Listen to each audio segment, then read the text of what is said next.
party people in the house. If you don't mind, if you could please comment your player name and what guild and or server you're on. That way your guildmates as well as other guildmates from other guilds and other servers can see who's here, and not that it really matters, but it'll help all the generals from the different server guilds understand who shows up and who does not. We are currently trying to overcome a 24-hour lag in communication. From the point in which we announce something, it takes 24 hours for us to be aware that everyone who should have seen it has seen it.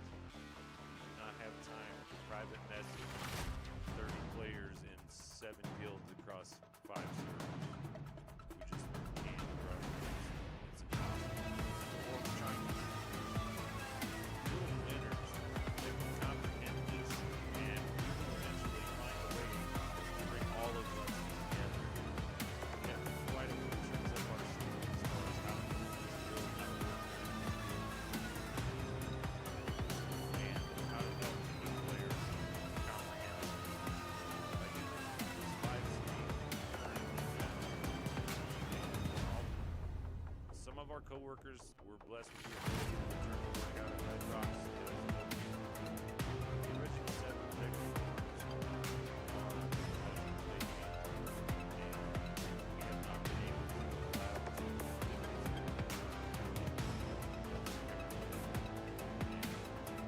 so I suppose. But if you ask me, we should have big brave COVID blacklight kills, but so everyone shows up and contaminates and then kills the disease in the air, they'll be healed in the air. Could have done that for 3 months when it first happened, and kept all the people safe, all the hospitals protected. I had COVID about a year ago. 6 weeks ago. I got right when COVID happened. Lockdown happened. I was sick for the first 3-4 weeks, and it was like the flu on steroids. Pretty bad. Got me through it, and haven't really been too good. Nonetheless, we lost our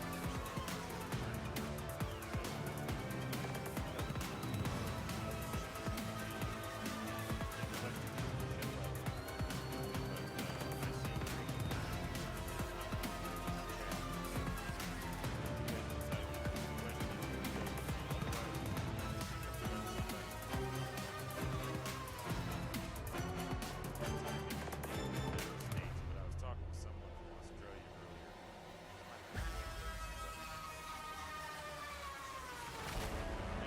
This game is played by players all across the globe.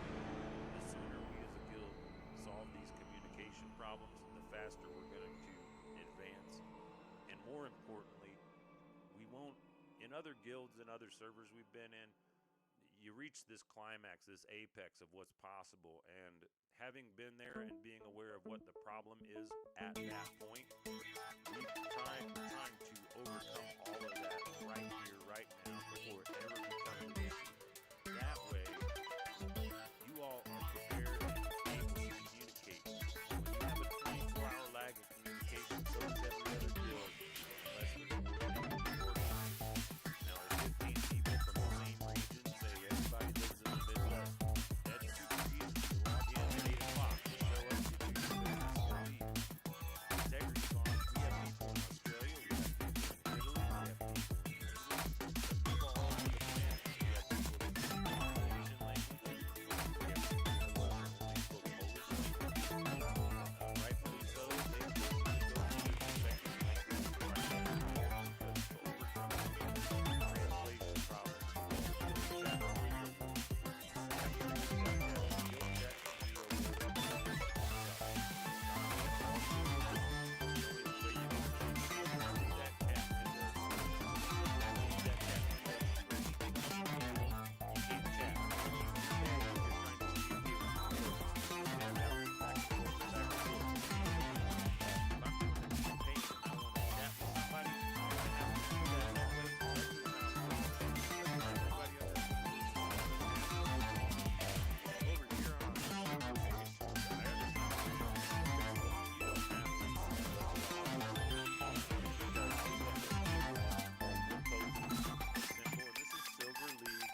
the hell to do. Otherwise, shut up and just let me teach you something that other people told me to sit back and shut up and learn something.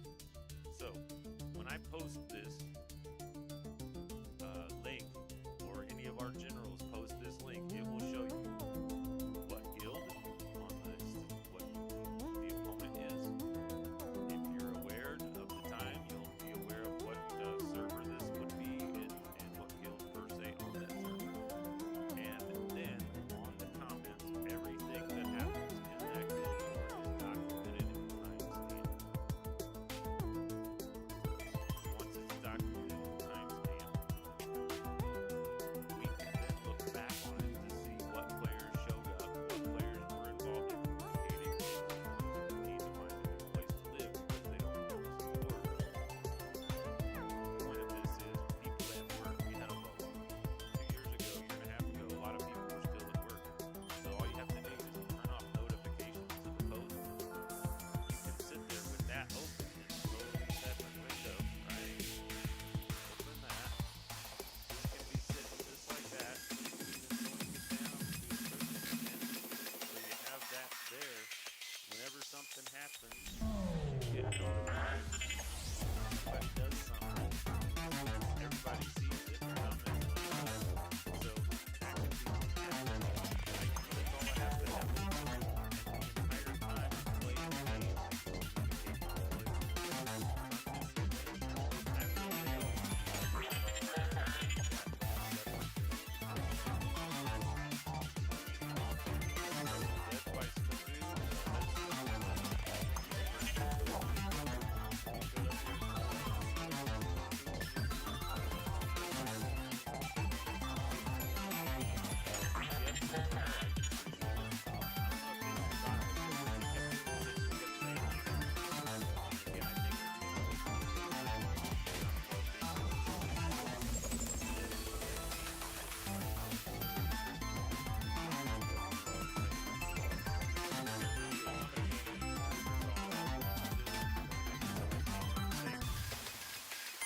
I started it, came in and screwed it up.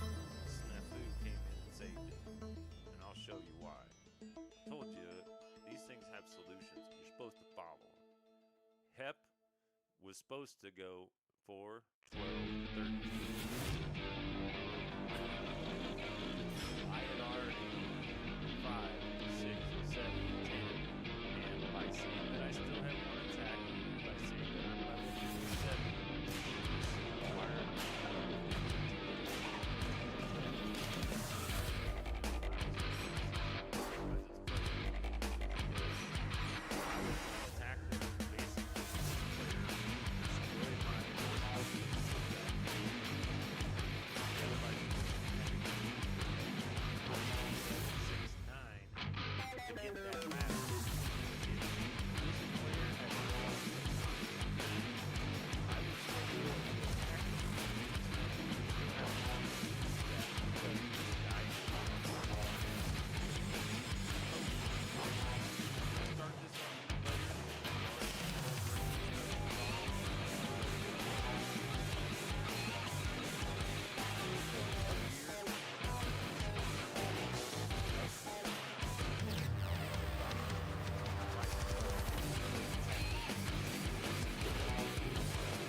continue doing what I'm doing until either you guys figure it out or maybe I'm figuring out what I screwed up or something.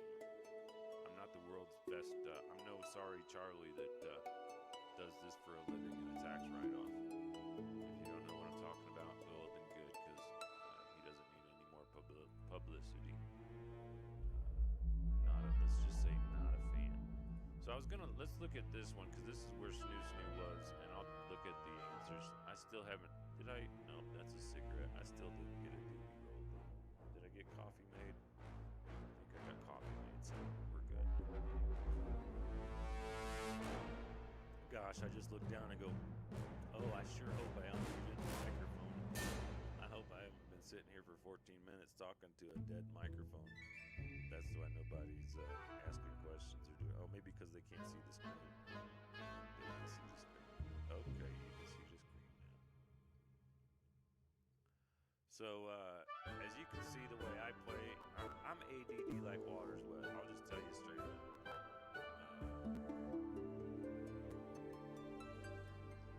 Some people consider it a disability. I consider myself blessed with an ability of multitasking as a basic operating system, where most people consider it extra work. If you don't operate on 3 to 5 threads of my microprocessing kernel, you probably have lost my attention span. So here we have Tally, he's at work, so I'm playing him in a private window.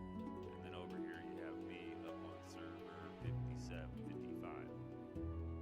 Now real quick, the way servers work is you're only allowed to move a team downward to a new server or an older server.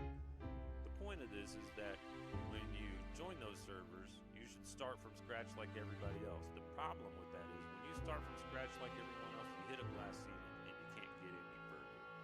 As you see, about a month ago, we decided that that's what we as a guild were going to do. And just to prove the point, I'm from Missouri.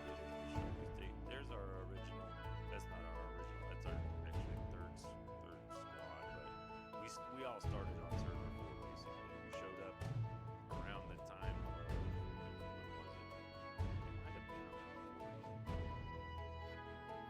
was around 40 something. It was up here when we started our team. So we just started the team and moved it down and kept building, not knowing how servers work. So we spent all that year fighting against players we would never have a chance of beating in our lifetime. Once we figured that out, this is the way you do it. You start a thing. We'll just go to 57 infinity of beginnings. Eventually they're going to stop expanding those because they're going to get less people, which means all the money's going to be 2 or 3 levels down from the earliest one. It's just the way they do it. And it's only intelligent. It only makes sense. You're going to spend the money smart and do it so you can maintain play of that team. Any money that was put into the guilds on server 4 can't do anything but try to catch up to people who have been paying to play this game for years. There's no way you're going to catch them, dude. It's just impossible.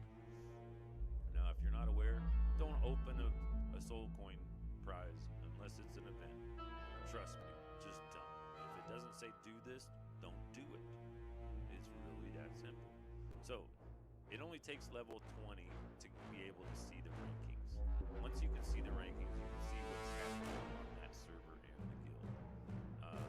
To get to that level, you have to get a certain number of level or experience points. Experience points are all based on energy. Here you can see an awesome little chart we got from Fandom. It's a spreadsheet that shows you every level and experience points. And to get to level 20, you need 1,585 experience points. Therefore, when you move to a new server, the first thing that you're going to get is a couple of free emeralds and whatnot because you did them on lower servers. Things like Valkyrie's Favor are across all servers. That means that this player has the ability. I cannot raid because I did not spend 99 cents on a VIP, but I did spend $1.89 on a lower server or a different server, and therefore I have the ability to speed the thing up to beyond like 5 times the speed. That means that in one day I can accomplish what most players can do in a week. It's that simple. It's easy math. Spend $1.89 or get left on the curb. $1.89 gets you 100 VIP points. It will give you 1-time raid attack, which is more than enough before you level 80 pretty much. And to get to level 80, you will need to accumulate 68,985 energy, because energy is directly proportional. This is your energy. You can buy it. I almost always do this on building teams. I'll buy the first 2 at 50 because that's an incredibly great deal. I might buy 5 more depending on the emerald state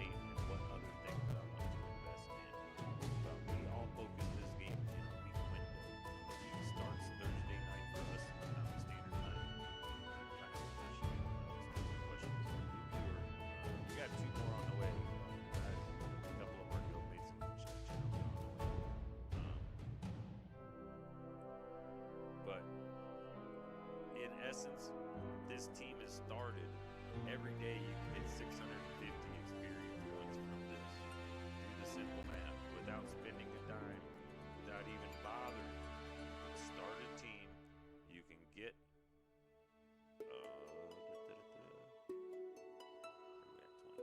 1,585. Now, when weekend events happen, 9 times out of 10, on the Friday morning following the Thursday night start for Mountain Standard Time, which is -6 UTC. After that, or aside from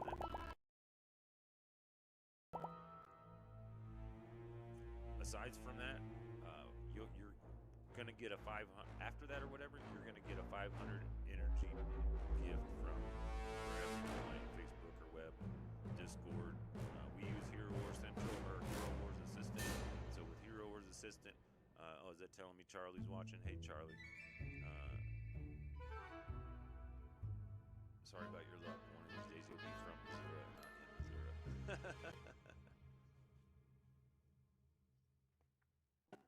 So anyway, I start this, and I'm aware that in basically 3 days time, I can get 500 or 650 experience points just from the daily quests, right? I do all of these things. I get 650 times 3. That's 7 times 3 is 21. That's 2,100. That should get me almost to airship, which is on level 25, right? So 3 days, that team is sitting and waiting. Most important, because I do this, I screw up. This one I haven't screwed up yet. I only use this first little part, because the second that this is finished, a 12-hour clock starts, which you can get soul stones for Arachne.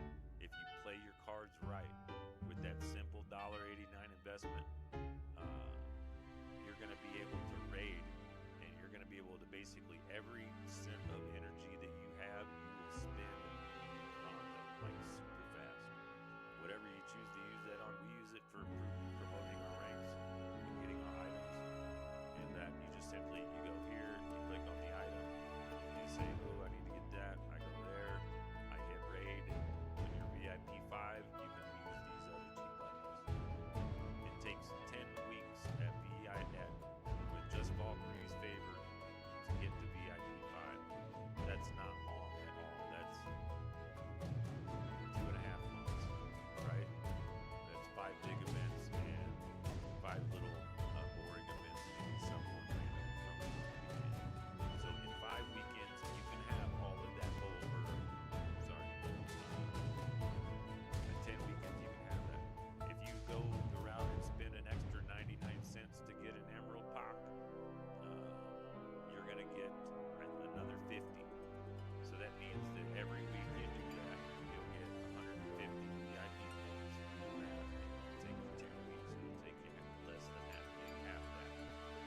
Still, those things are going to help you in the long run because you're going to get the basic standard rewards and so forth. But as long as I don't complete this team is good to sit there and continue to save energy. Because trust me, the second that it gets the VIP 1, that energy will be spent, the level will be brought up, and all resources that you have conserved will be required mandatory to invest into those teams. If you have advanced awareness and knowledge, you're already aware. I'm already aware. I know what 5 and 6 teams lines work together. I'm not a blender team with Jet. If you do what I tell you, you'll have Arachne on the very next day. The very next day that you finish that thing, you can have Arachne, maximum stars. You can have Jet open and Jet probably at 2 or 3 stars. Or if you're a poor team, you convert those remaining, what was it, 1,208 soul stones. I got her to ultimate star and had 1,208 soul stones remaining after that 12-hour period. 12 hours, y'all.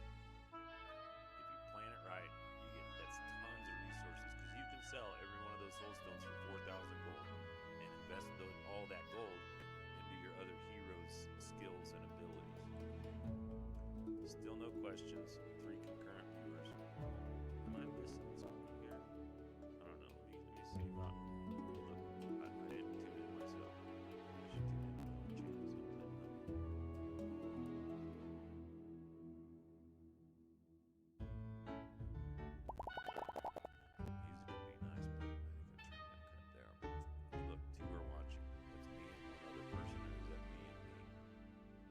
guessing it's me and me because no Q&As have happened. Posted it up on your awards unofficial and our guild page, and it says 7 playbacks, so at least a few people have tuned in. Somebody just left. Like I say, I'm not super experienced in the live streaming. I have issues with my operating system and OBS, so it is what it is. But yeah, here we are. Oh, you said that was 555. Okay. Oh wait, here it is. Is that like this now?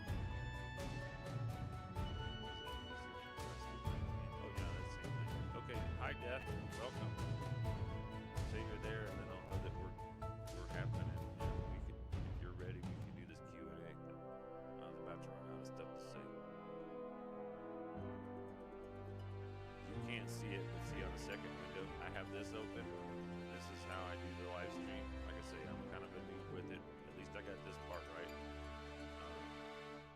But I chat through here, and I see there. It wasn't until I opened that other window that I saw him show up, or her show up. I don't mean to be pronoun insensitive, but we've not really officially met. All I can tell you is Death by Snoo Snoo is in our 55 server guild, and had some really great questions today.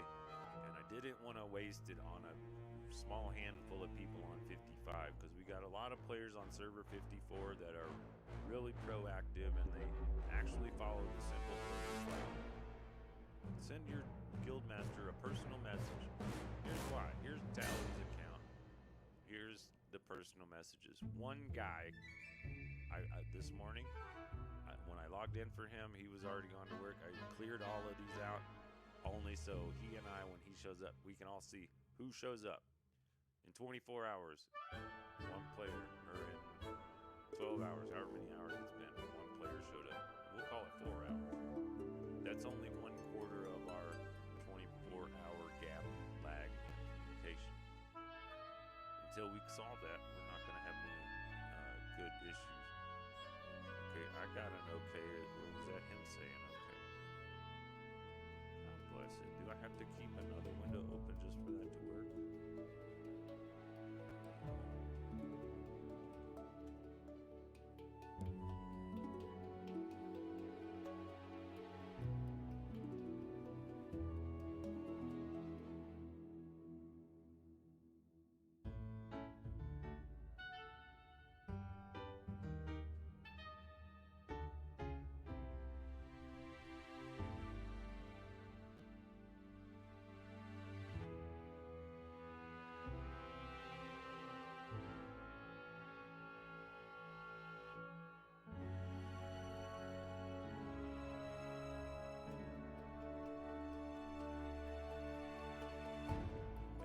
Just a lag. Okay, cool. There's one of our guild mates. I don't remember who is being today, but that's all working. So server 55 music good. Well, the music is just, I have it almost all turned down because it's too loud for me. But when I turn it up so I can hear it, it kind of moves through the microphone. And more importantly, I put the music on at the beginning so there's something happening before we actually start. So if people log in early like they're supposed to, first, I get to see who shows up. I don't need to take a log of attendance. If you show up, your attendance is documented because you will have commented, you will have said something, and then any one of our generals all they have to do is go to the page, go to the videos, most recent live video, who showed up. It is that simple. If you're in their guild and you didn't show up, you don't get any promotion points. We continue to hold, like this morning I had to do the stupidest thing. I've got like 8 or 10 gifts in one of these accounts. Just sitting and waiting to get, that's standard stuff. Yeah, there you go. We already had a new day, I think. Yeah, new day was an hour ago.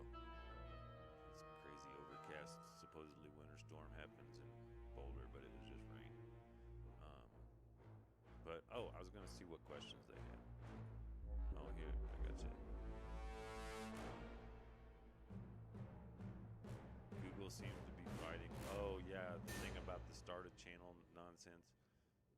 Well, we got to get these figured out before we can get everybody on the same page. If you're at all interactive with any live streams, Hero Wars Central or what other, that J guy or Fungry, if you do any of those other things, you will have had to have done that. So I can't teach everybody everything how to do it all. All I can say is this is one place where no one can have an excuse that they didn't show up. Because if this time tomorrow, myself or any other guild masters or generals goes to our YouTube page, I'll show you exactly how I'll do it, or they'll do it. We'll go to the YouTube page, we'll log into the page for that account. I don't know who, yeah, this is the right one because I just did it earlier. I'll go to my channel, or our channel. I'll go to videos. I'll go to, it'll show me the live streams. This is live now.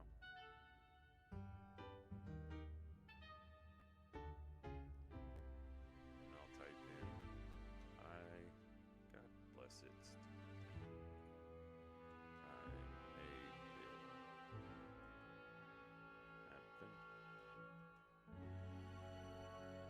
I just timestamped the fact that I did that, and it says 6:01. I'm assuming that that's my UTC clock, which is set -10. So this varies for everybody because right now mine says 5:58 a.m. and it is now, in my reality, 10:01 a.m.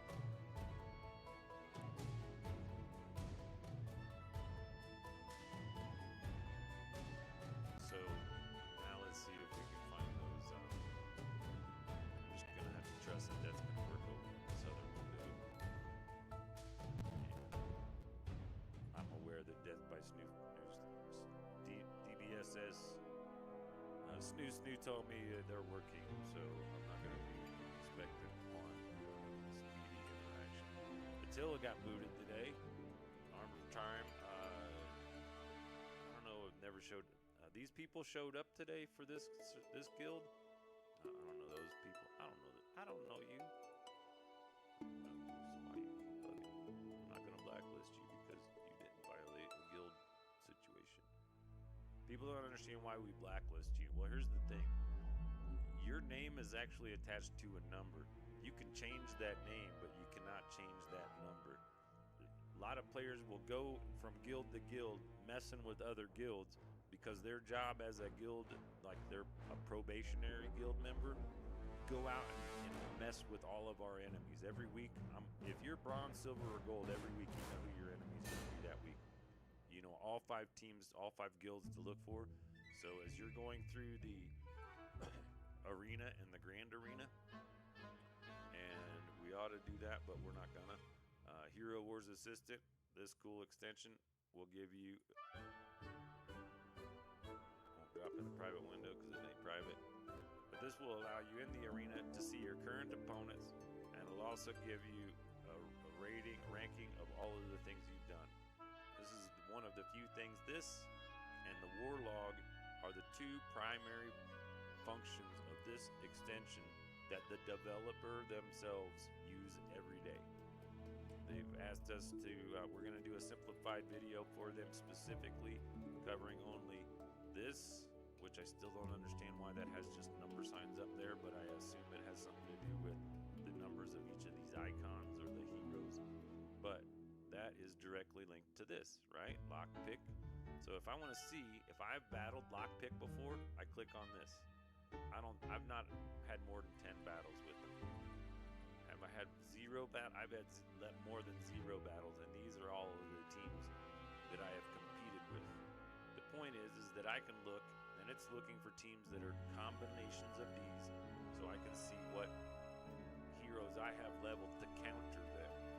So if I see all of these, they all have Celeste. So anytime I have Astaroth, I don't want to use it because Celeste counters Astaroth. If I have a line that has Celeste and I use somebody like Galahad or Aurora as my main tank, I will attack Fugitive. If I have Helios, which is going to hard counter this Jew's critical abilities, and I also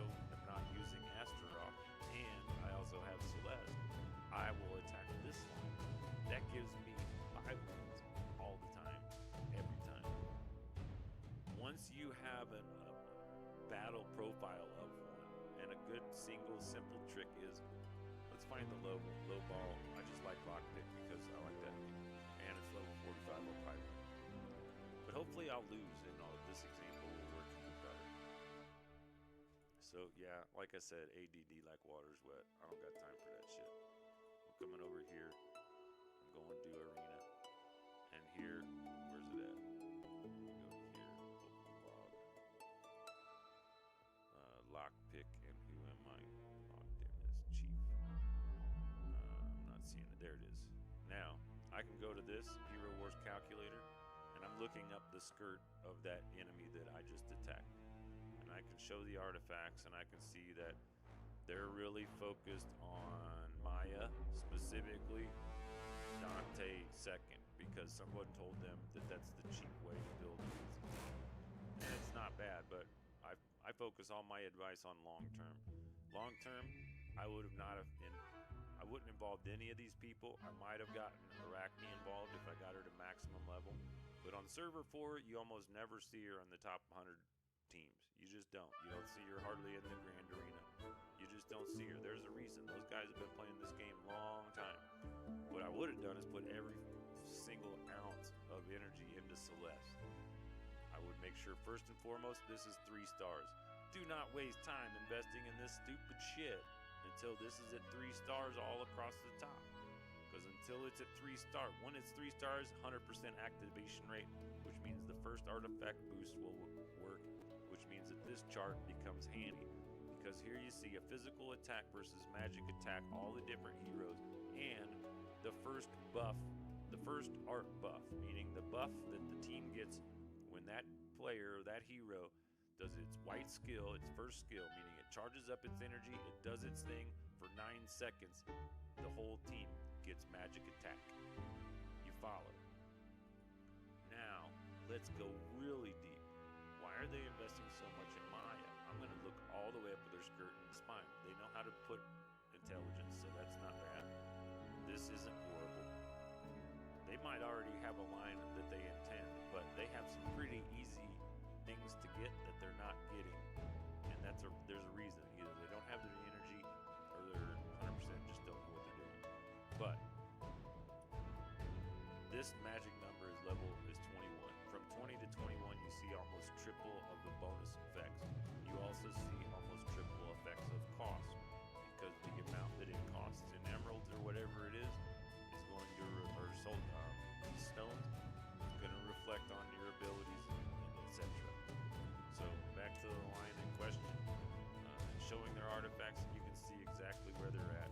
You click on their icon, you can see exactly how many gift of elements, how many everything. I don't need to tell you anymore, do I? Hero Wars Assistant is beyond belief. It's awesome. Back to it. Still no questions. Checking the server. Maybe I'll just roll that doobie and let you guys like sit there and listen to this so enthralling Hero Wars fan kit music. Or I could just go to this thing and see what questions he had, because he had some really good questions. And the idea was, once this is up there, in the next, from 24 hours or whatever from now, anybody can look at the video. If they don't speak English, as soon as the transcripts for the closed captioning have been figured out by YouTube, they can just click the little CC button and read along. Most of the time, when I go over these to check the quality or whatever, I simply open the window, watch it ×2, put closed captioning on, and then mute it. Then I just let it click by as I read it. If you're a complete nerd, you should be able to know that you can go to that video and download I think you can download the transcripts. I do, and I'll post them on the guild page's chat. So you have every Q&A, all answers, all logins, all everything, all in one spot. And believe it or not, it's not a horrible way to manage 3 or 4 or 7 guilds across 5 servers, because each individual guild master or general of that guild goes to the link, copies it, pastes it. They have a track of who showed up and who did it. So anytime, oh, I was there. No, you weren't. We know who's here and who's not. Oh, Death by Snoosu. In your sound mixer, or turn off the music. Yeah, I can turn off.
Well, shit. God bless it. That means that I just said a whole bunch of stuff and you didn't hear any of it. That sucks. Do I have to do that for everything to be perfect? Sorry, I have issues with OBS and it used to crash my system all the time. So I'll start over. God darn it. I didn't want to, but I just said a bunch of cool stuff. Oh, man. Thanks, Snoo. You're helping dial it in. I thought this was already figured out, but at least few people are, what would you call it, offended by it because nobody's here to see it yet.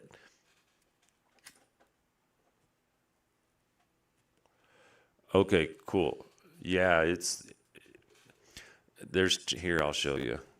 When you deal with OBS, depending on the type of mic and the source, depends on the type of mixer it puts in there and drivers, and it's a complication. It's a challenge. But the fact that we're even here is kind of amazing to me because when I give something up, I usually just give up. But the other guild members were like, dude, we got to find one central place. Everybody has no excuse to show up. And half the people didn't want to do Facebook. It's like, dude, you get all the answers and you find out all of the things that you don't need to ask somebody and you won't be a noob.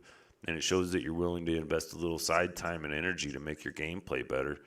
Why not just go to Facebook, download the pictures, and then leave? You don't have to be a member of Facebook to see a Facebook page, as far as I'm aware.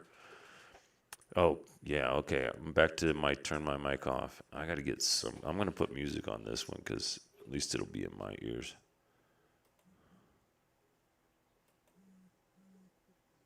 What? Something in me? Is that?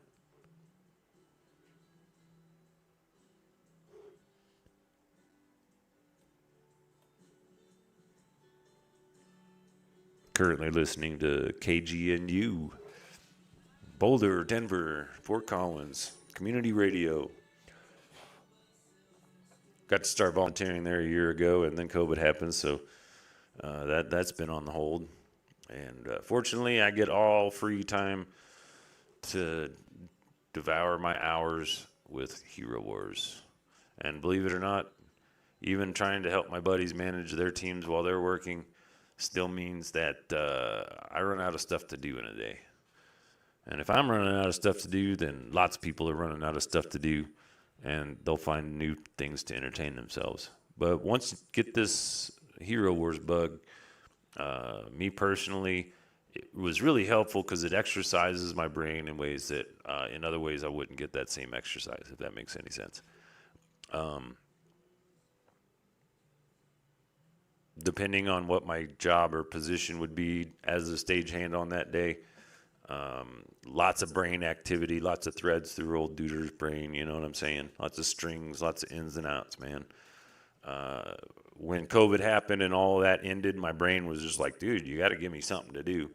And here I can think heroes and titans, I can think counters, I can think this guild, this server, that silver and server, how to get to silver, how to stay in bronze, how do the experienced teams organize it. And the way that they all do it is they have an organized guild across all servers that different teams can join the bronze guild, build up, join the silver guild. You can get promoted through the guilds in different leagues. You don't have to just win your way up. You can earn it. That way the serious players get fast forwarded up to the silver and gold, and the free to play or the people that are struggling to advance, they can hang out in silver or in bronze and or qualifying, still contribute, still scout. Now the other thing I was mentioning, we got a question.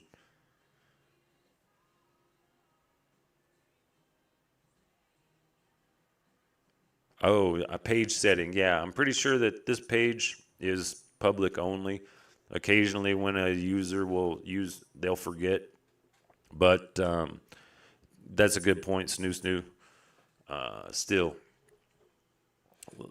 you had some questions earlier. You want to get to those? We're semi-interacting with looks like 10-second lag.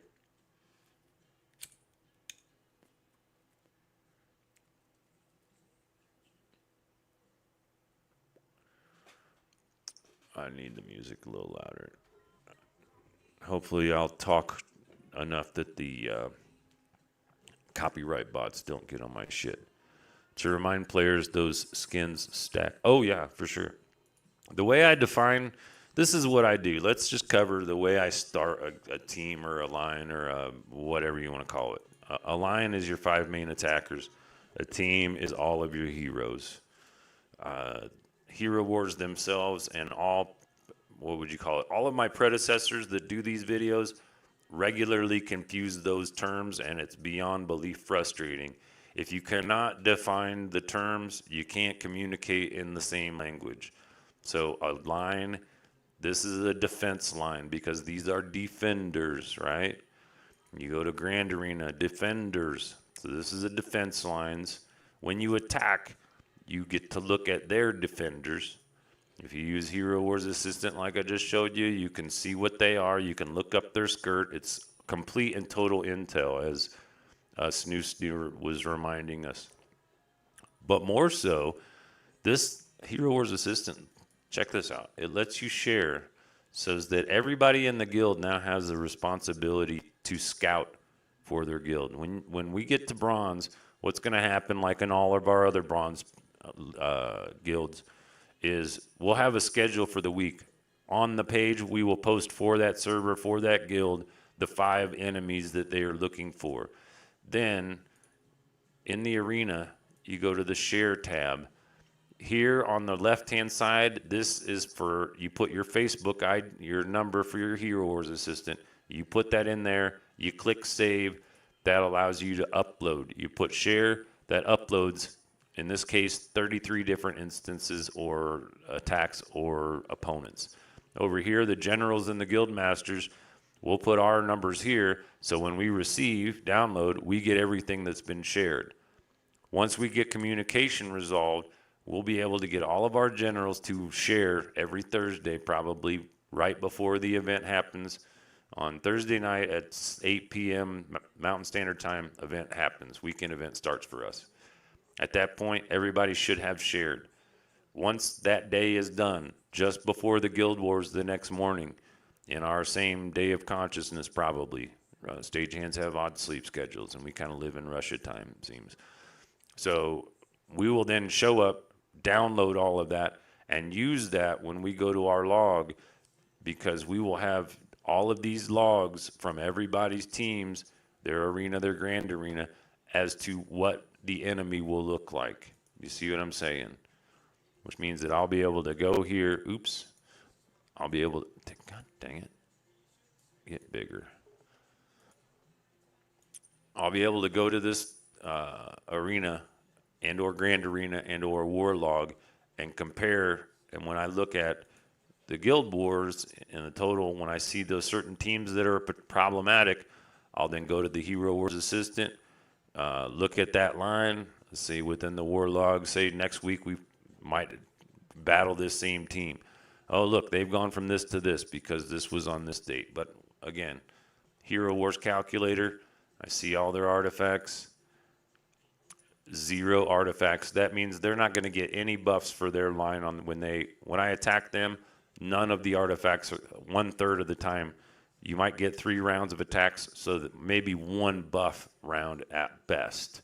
That's not even bothering with looking all the way up their skirt into their spine and CAT scanning every aspect of every modification possible. If you can't see how valuable that is, there's no hope for you. Let me see if he's got some. Oh, and yes, skins stack. So once you have defined and got an idea of what your team is going to look like, your team is going to have 3. Let's just do this. Let's go from here all the way down. It's not our best example, but it's our, 5th oldest example.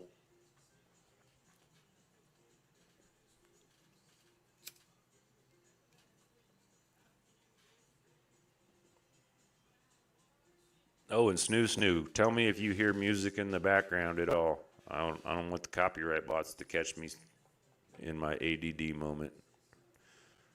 It's not that I get distracted easily. It's just squirrels are so much more interesting than people sometimes. So, in a grand arena, like I mentioned, I have Lee, and I have anybody that isn't paying attention in this league, in this server. Everybody pays attention, so none of this works. It really doesn't. But it gives you an example of a good combination of lines. Here you got Martha, you got Galahad, magic attack, magic attack, magic attack. 10-4, copy. Where are we at? Nope, that's pets.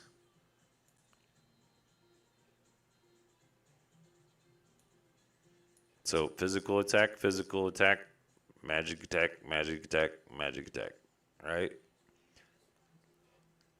Armor from Helios is the buff. Leon is magic attack. Orion is magic penetration. A great three-way combo. Plus you're getting armor from Martha, and you're getting physical attack from Galahad. You throw in Aurora into that exact same line, and that becomes 100% magical attack, which is great if you're attacking a physical attack team, because usually they don't have good magic defense. Magic goes past all armor.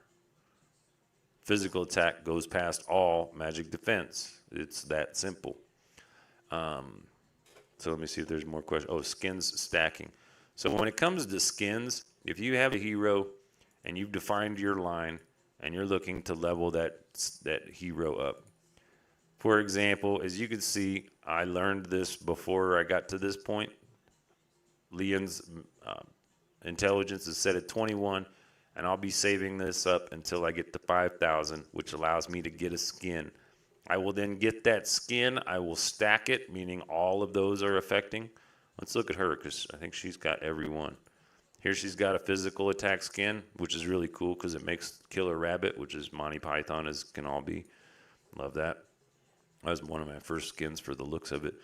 Here, this one gives armor penetration, and that's the little teddy bear. Physical attack, that's the devil skin, and then the normal skin. Also, it doesn't matter what the hero looks like. Once you have modified it, that will affect it, which means you don't have to have the spring skin on the hero to get that bonus. It just happens, and all of those happen. But get up to 21, then move to the next one and stack them. If you have a hero that's worth having, continue to build.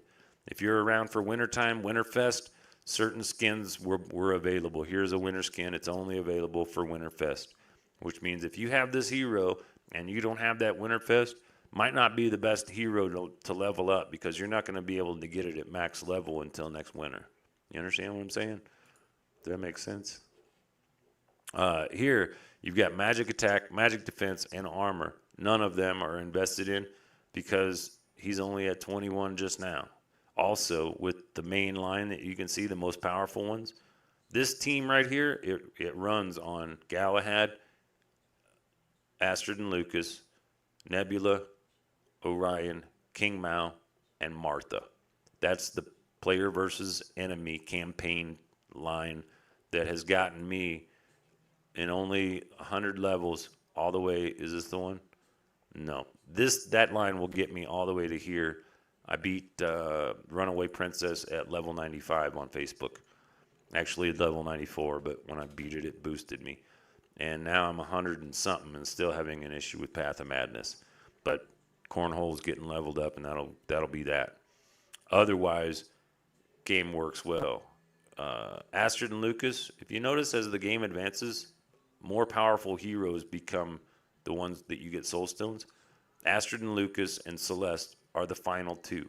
If you're not aware of it, Astrid is the princess of the whole game. If you're at all old enough to remember Zelda, Adventures of Link, Nintendo, Link was saving the princess. Link looks a whole lot like Galahad.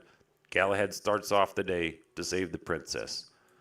Once you do your first mini puzzle, or your second maybe, the second mini puzzle, you learn that Lucas is actually in the very beginning of the game, and the game tells you that Lucas helps the heroes win the game. So I can't find that. I'm looking back to see about stacks. Now, Snoo, tell me this. What server did you start on? Or Or were you the one that started in mobile and didn't invest time and then just started here on? You have more knowledge than a person that just started playing this game 2 weeks ago.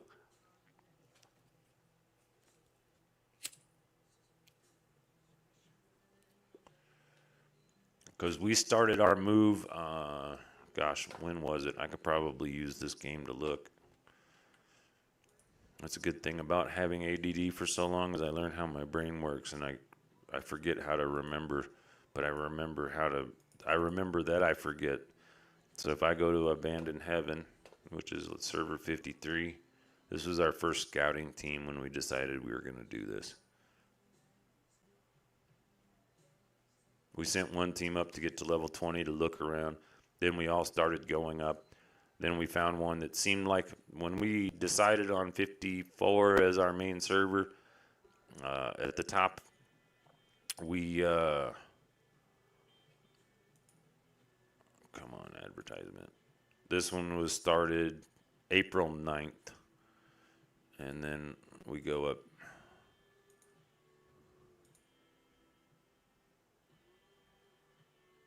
Eventually, with 7 players paying attention to this and doing this exact thing every time we see a new server, we'll be able to document when that server started by when the team that was on it started. If one player does nothing but every time, every day, checks for new servers and starts a new thing, it time stamps that server. As for the guild, anyway. Yeah, you've got advertisements, we know. This one was the 12th, so what, 3 days later? Probably right before this this event. Right before events is a great time to start these, because you're going to get all these bonuses and stuff, and you can build fast. But that's 412. I'm going to move up to 55 where Snoo is. Still waiting for, oh wait, there's some stuff. Started in 55. Reading Sand site recently found one called All Clash. Mostly just trial and error. Okay, I'm not sure. See, I forget my questions, so. But this is your first server, and you're doing really well. But you're also reading up, so you have more knowledge than half of the players, if not more. I was so amazed when I learned from the Hero Wars assistant developers that few people use the scouting. It's just like, what? That's like the coolest part about it. But most of them use it for Arena and Grand Arena, because that's where you get your most emeralds. The higher your rank on a daily basis, and I think this resets for us at like 8 or 10 or 11 o'clock at night. That's that whole, and I'm not really good with keeping all those dang clocks straight. But this one started 4:20. Oh, what a great time. We joined 55 on 4:20. What date does yours say, Snoo? When did you start? I bet you it was before us. But again, dang it, yes, we still know you have advertisements. It doesn't matter your VIP level. Those stupid ads always show up. I really thought if I gave them a few bucks, they'd quit bugging me about give us money. Oh, asking seniors, elders, yeah. Well, of course they don't. They're young and dumb and they know every fucking thing. You and I were never young and dumb and knew every fucking thing either, did we? Like yesterday.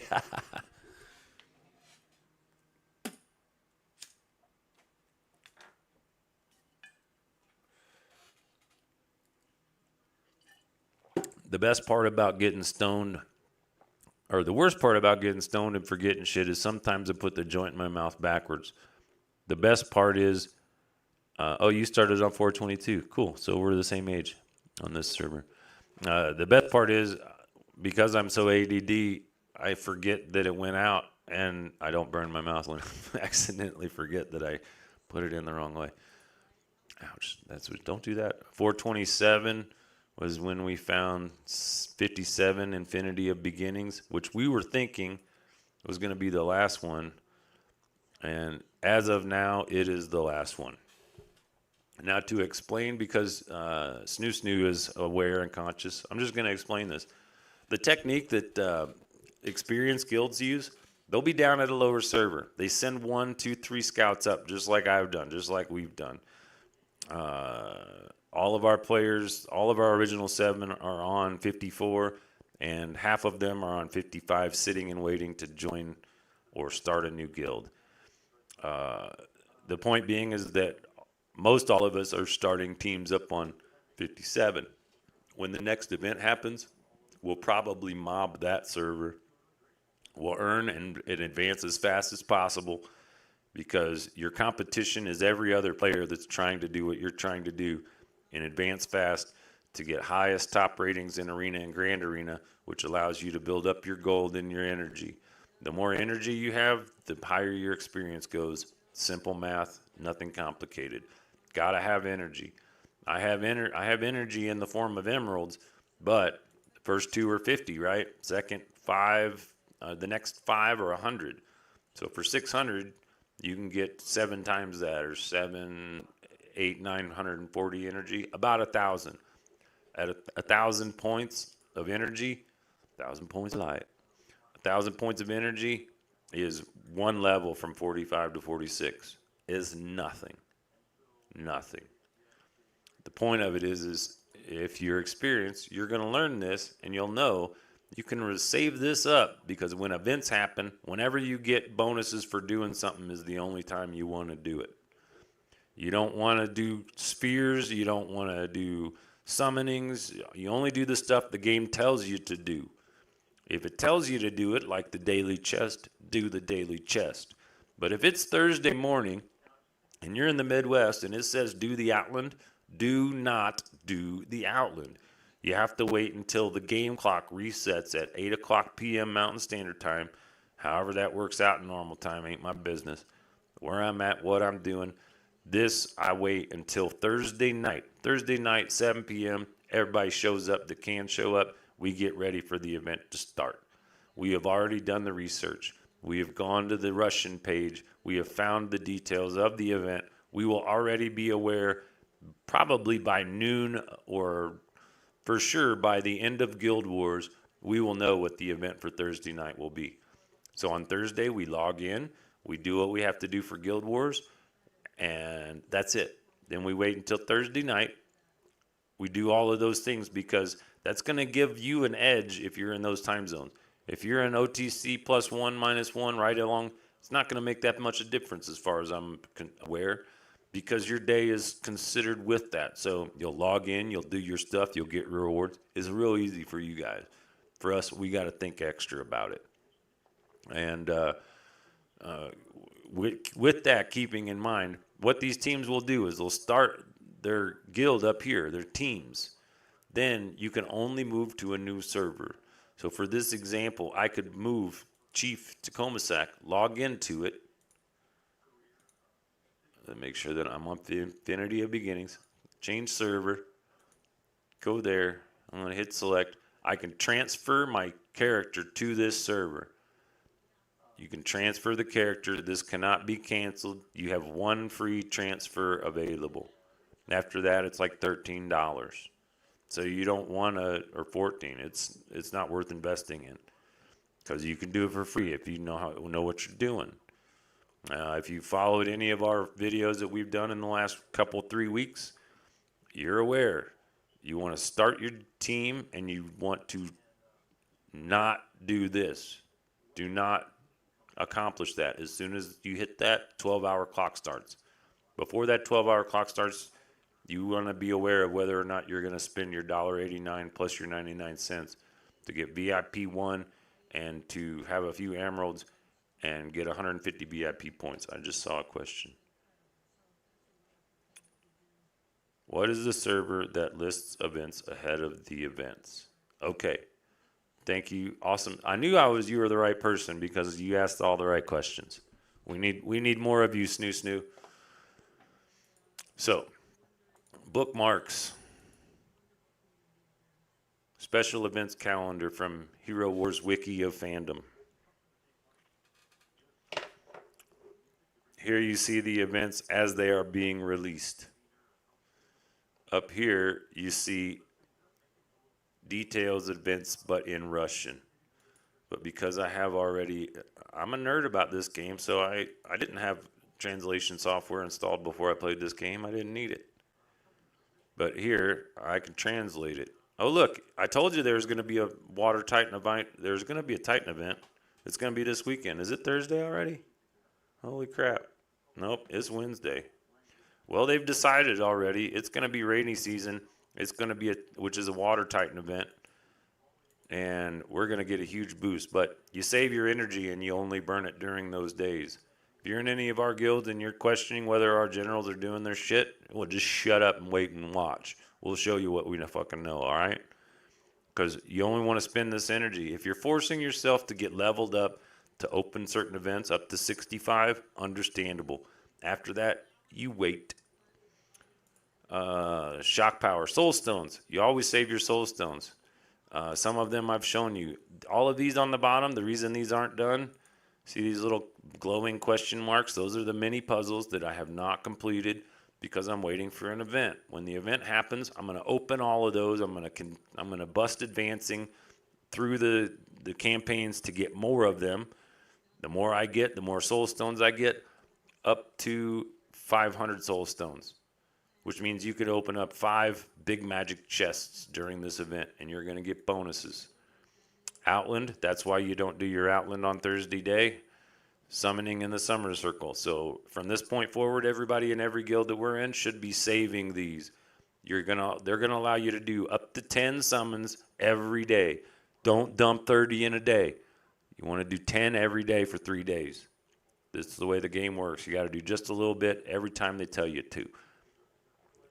Does that answer your question on events, Snoo? And what do you mean by Guild War basics? I'll cover Guild War basics, but I'm not exactly sure what you're looking for. Guild War basics. First, Guild has to find 15 players that can show the fuck up and do what they're told. We don't have any of that close. Until you have that, you can think you're going to survive in bronze. You can bounce one of our guilds and go to another one. Guarantee you, we're going to pass you in maybe it looks like less than 5 days. Because with the Titan event, Titans control Hero Wars, Guild Wars. The teams that have the highest Titans control the Guild Wars. You control the bridge, you control everything else. Can't get by the bridge, can't get points, never advance. Sorry about your luck. It's the way the game works. If you're not in a guild with a team, now in our guild, and Snoo, you're bad, my bad. Oh, you could totally do that. Snoo, if you wanted to join us on 54, all you have to do is what I just did. You can move that team just as it is straight down to 54 once and only once for free, and you can join into one of our guilds and get instant champion and officer ranking. Would be a good idea, and that would be in Creators Hall 54. We have a Tegridy Farms Bronze, who are a bunch of losers. That guild is now called Weetarded 420 because they're a bunch of weetards and they won't fucking listen. And so we left Randy to babysit all the stupid kids while the rest of us got promoted. Believe it or not, we promoted our players from Bronze Guild to Qualifying Guild because the Qualifying Guild is going to jump up into Bronze and then it's going to go into Silver or definitely be at the top of Bronze next week, especially now that we're aware there's a winter event. Glad you brought that up. Normally those things don't show up until tomorrow afternoon.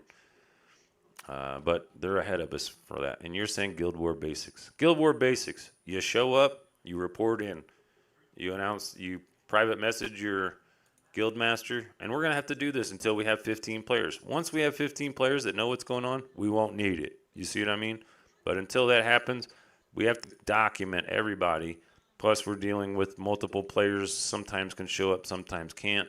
So I'm the one that doesn't get to return to his career because of physical problems.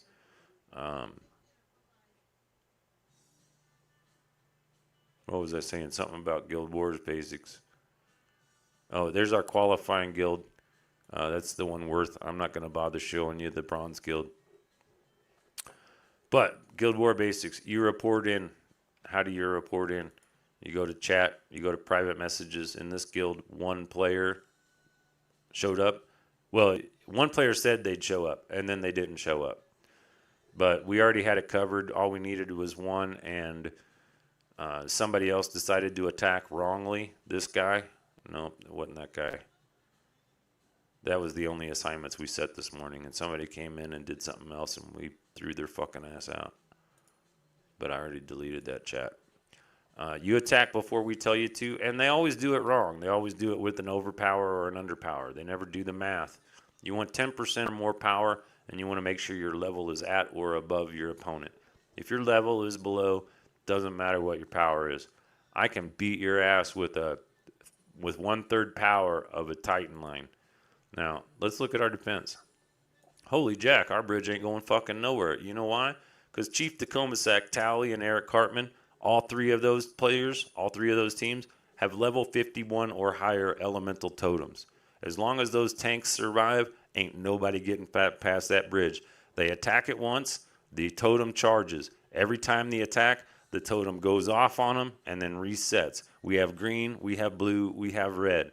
We got our bases covered. Does that show you that we have an awareness? What happens if a player attacks on their own? Oh, they get thrown the fuck out. We boot them, we blacklist them, and we tell them not to come back. If we're feeling generous, we might tell them why. But dude, you're on a server that gets little attention. On the other 1, 2, 3, 4, 5 guilds, I don't have to say hardly shit. On 55 and 54, I got to say shit all the fucking time.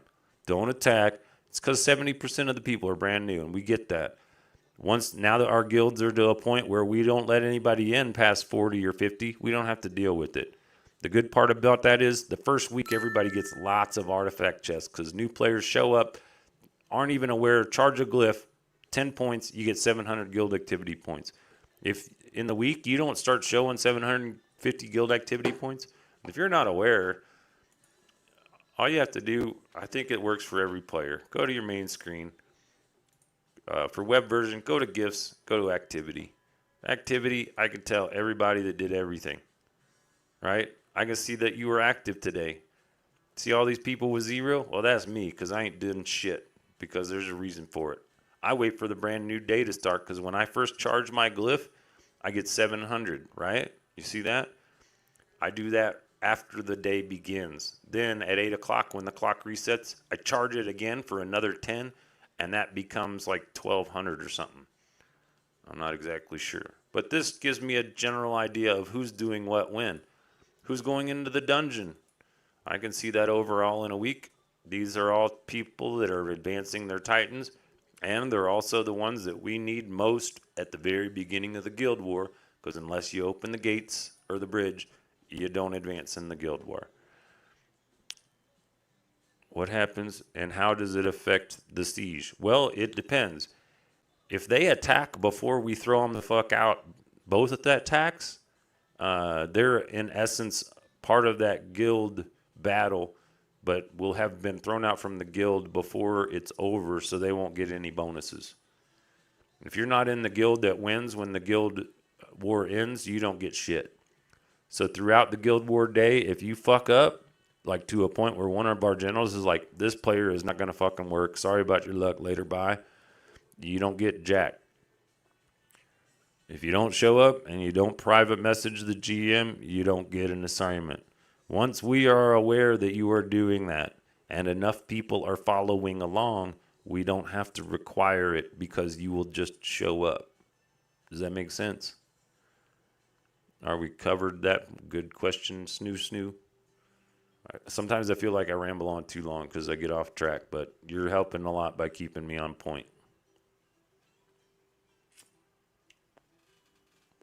Also, anybody watching after the fact can go through this with the closed captioning on double speed, watching it like I mentioned, and find all of the answers because every time you ask a question, it'll be time-stamped. Oh, yeah, totally. That's why we throw them out. One lone wolf can do that. And in other servers, teams, dude, this isn't, I realize people think it's a game. And it is a game.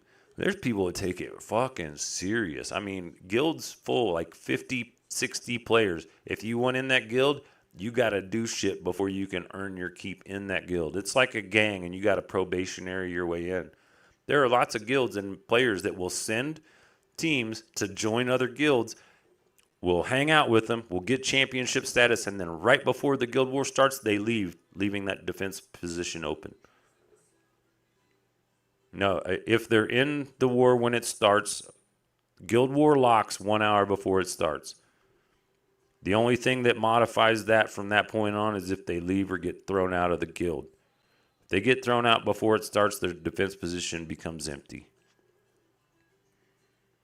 We make all of our decisions usually at the end, but we're so early in both these servers, I got no time, no patience. If nothing else, they're great examples for other players what not to do and how serious all of us are about this. I don't give a shit if you got 1,000 fucking emeralds for posting a sticker.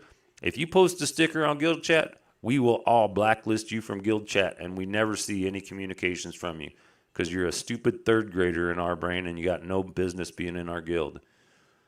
But if we go and tell you all that, nobody would ever join us. So we'd never get all of those artifacts. At the same time, we can't weed out and weed through. We're trying to find 15 players in all of these different teams and all these different guilds across all these servers to work together, to come together as one. Snoo, you're on 55.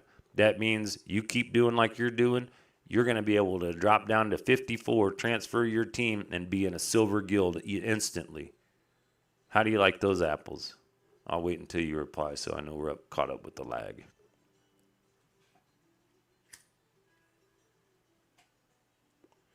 And in the same way, any player on any server that we find in any of our guilds, we can promote down in servers into bronze, silver, and or gold to allow them to build their teams. They will not be able to take those teams back to where they started at an earlier server, but they can always take it downwards.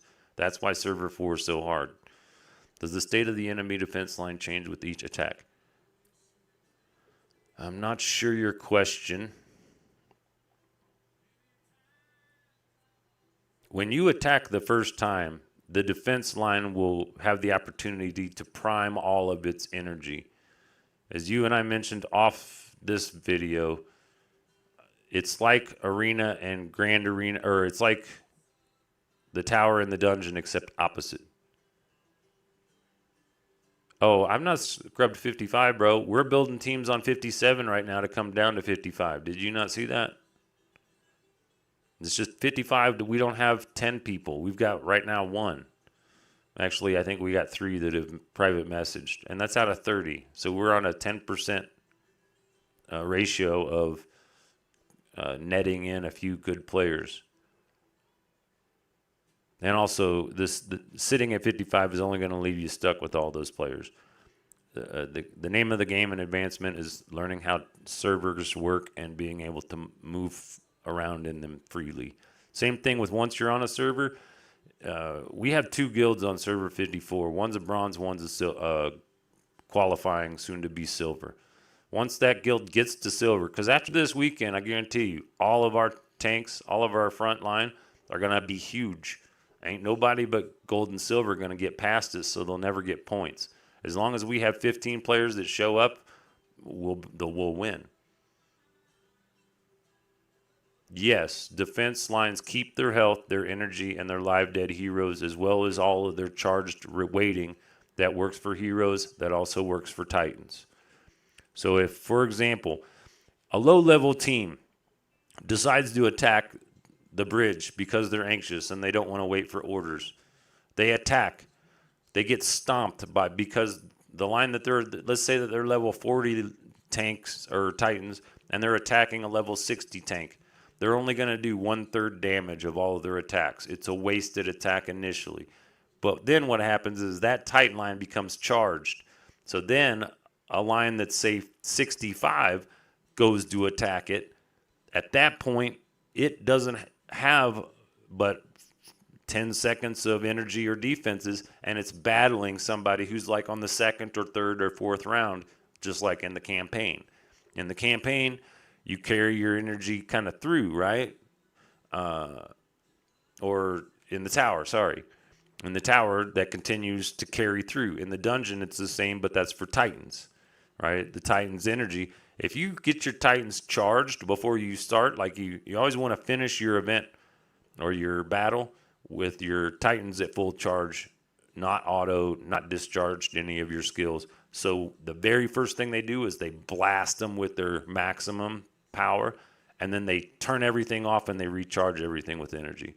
That's going to get you 2 or 3 times deeper in the dungeon, just that technique alone. Same thing with the tower. But for Guild Wars, it matters hugely because every team gets 30, every guild gets 30 attacks. There are 30 positions. That means the only way to clean sweep is that every attack has to win. When you have a variance of opponents at variances of levels, every week is a challenge to match appropriately. The idea is that everybody's going to be 10% higher or more and at or above that same level. Anybody that's playing in a guild at levels 50 or above or servers 50 and above should put 80% of all their resources only in tanks, only in Titans. So the attackers always start fresh. Yes, exactly. That way, once you've attacked a Titan line and say it takes 3 of the same element for the totem to appear and work. If you attack, say, a Titan line that's all red, and you get them down to having only 2 red Titans left, that means that they won't be able to charge that totem. But it doesn't change how charged their heroes or Titans are. No, Guild Wars is not a race. It is not a race at all. It has nothing to do with the Citadel. It has nothing to do with capture the flag. The only thing the Guild Wars is about is points. Citadel is most important because it's got the biggest doubling factor in that it's 6 positions. You double 6 positions. The second tier is 3 positions. First tier is 2 positions. You always do the 2 positions very, very last. You open the bridge, you open the gates or the side doors. And to give you a visual representation, I'll just go up here. The side doors are the bastions of fire and the bastions of ice. As long as these three, or these 3 are empty, beaten, you have access to the Citadel. Guild Wars starts. Bridge is attacked. One of these 3 are assessed as the entry point. Assignments will be made. This attacks, they attack. At that point, assignments are made for second tier. That's the 3 positions. We wait till all of that stuff happens. It could be an hour, it could be 3 hours. Once all of that happens, everyone who has not gotten an assignment yet will then be assigned to make cleanups as per their power and ability.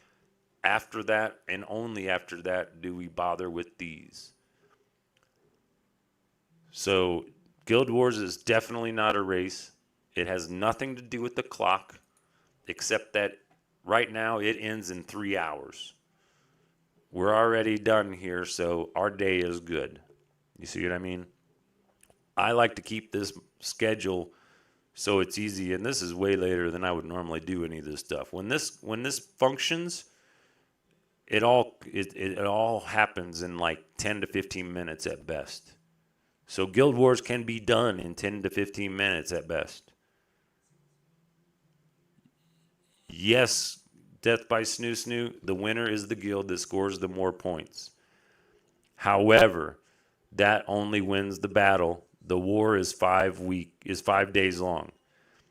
You can be in a bronze guild in the middle and battle really big teams all week long and never win a guild war and still place in high rankings because you earn points every time you battle and attack and beat somebody to any degree.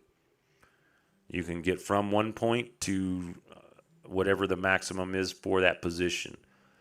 In qualifying, it's different than in bronze, silver, or gold. In qualifying, it's balanced. It's based upon all of your team, all of your guild, and the average team and power ranking. So it varies. There's no real set schedule in qualifying. To get to qualifying, you just keep battling. You get to the top, I think it's 10. At this week, because of this is a new guild, a new server, the best 7 of qualifying are moving up to bronze. In bronze, the best 6 move up to silver. In silver, the best 6 get a chance to move to gold, and gold has 6 guild. So every week in gold, you have 6 battles. Yes, you are. That is exactly correct, Snoo Snoo. The objective is to maximize our points for the week and minimize theirs to a certain extent. That is correct.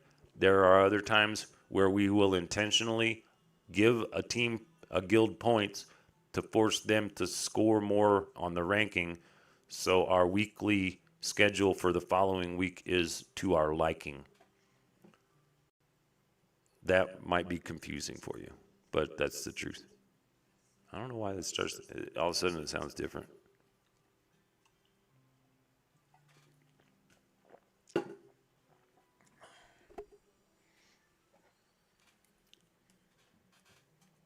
You can kind of see it if you look at the rankings, because in qualifying league, you'll see teams, all of these teams at the top had perfect scores. They cleared everything. But because this team, this guild has higher level teams, they got more points. Once you get to bronze, every position is stuck. Vierreiter is the only guild that has gotten perfect so far with 24. All of these others lost a few points.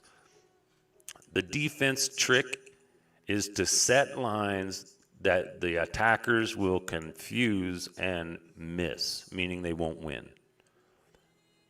Oh, for sure, but no. You don't get actual points, only points in that you kept it from the other ones. What also matters is, understand this, if you attack at any point and miss, that means that's one fortification you can't get because of how many are on the field. If you miss twice, that's still one if it's a front position. If you miss 3 times, there are 2 fortifications that you don't get the bonuses for. If you miss 3, if you miss 5, normal defense, put the most powerful positions in the front so they can't get the fort bonus, and then accompany it with a weak twerp that sure gives them some points. But more importantly, most guilds work in the same way that I'm talking, and when they attack, the players that are on the bridge defending are the players that attack the bridge in the attacking position. Meaning that if you build your team and you have a huge bridge defender titans, you are expected to show up at the beginning of Guild Wars because you can't do anything until the bridge is open. Once the bridge is open and the bastion is open, everything else just, we assign, we wait. But that has to happen first. Currently, we're timing it at exactly 4:20 because that gives everybody no excuse. If you got to sleep, you got to sleep, man. Eventually, we'll get it down to this happening within the first 15 minutes of Guild Wars, if we so choose. There are a lot of times we intentionally choose not to. You have to control every aspect of the Guild War if you're going to succeed. That means we wait for an eBay attack. We'll wait to lull the opponent to sleep because they see that we're not doing anything and they might just rest on their laurels. But when they see that we have 15 players that all attack within a 5-minute window on the log, they will recognize and remember that next time.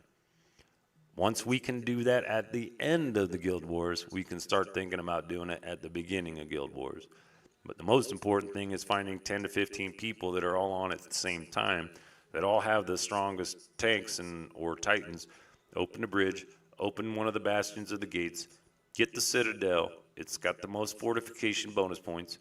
Then you get the second wave, the second tier, all the 3 positions, finally the third. Because you miss once, you miss, say, the Mage Academy. You don't want to assign anybody to that because you know you can't capture it. You're down 1 attack. You can control and see those. Here you can see one base still has 12 attacks left out of 30.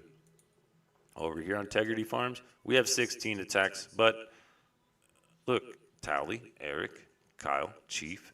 Andre didn't make it. This guy who said he would be there didn't make it. And Stan made it.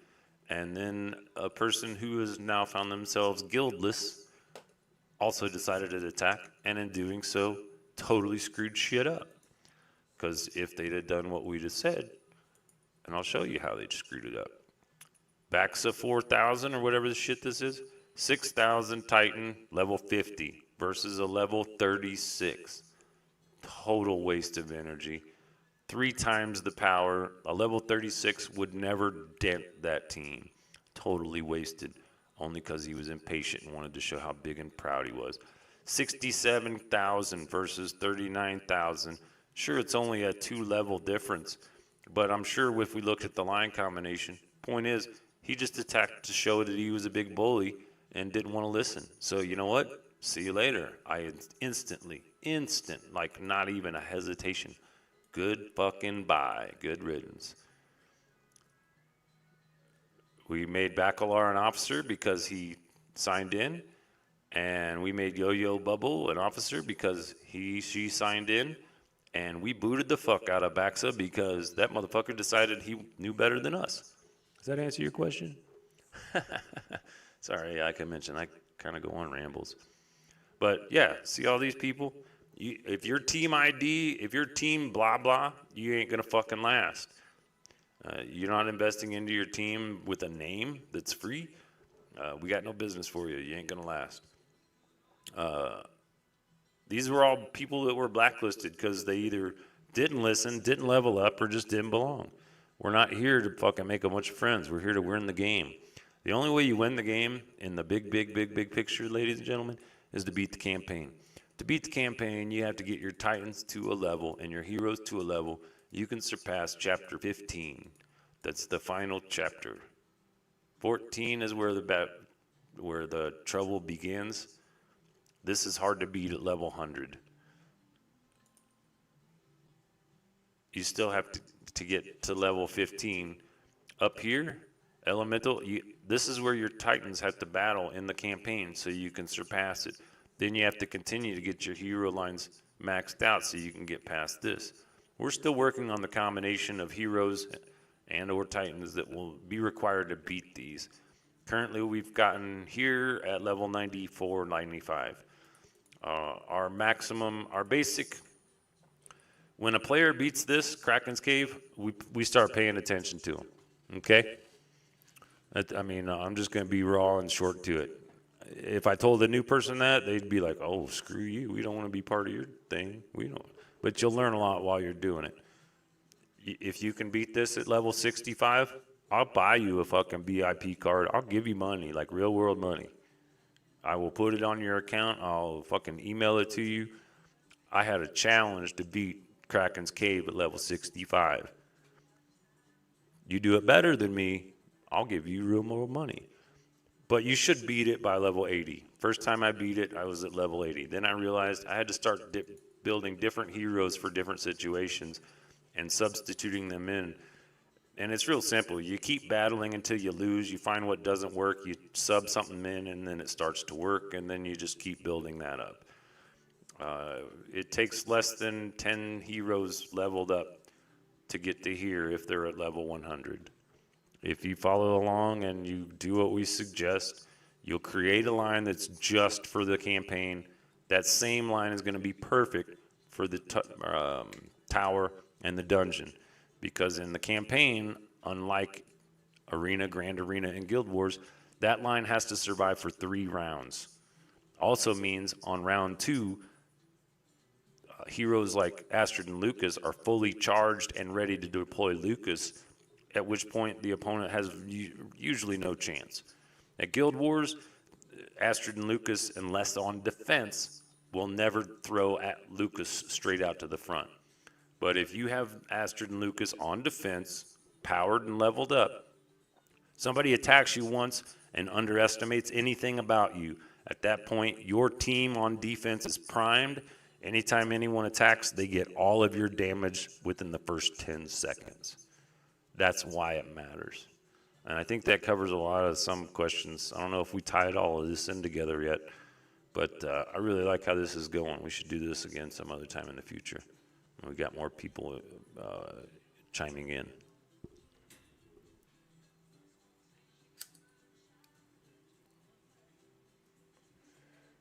But I'm going to do this. I'm going to give that a little add stream thingy.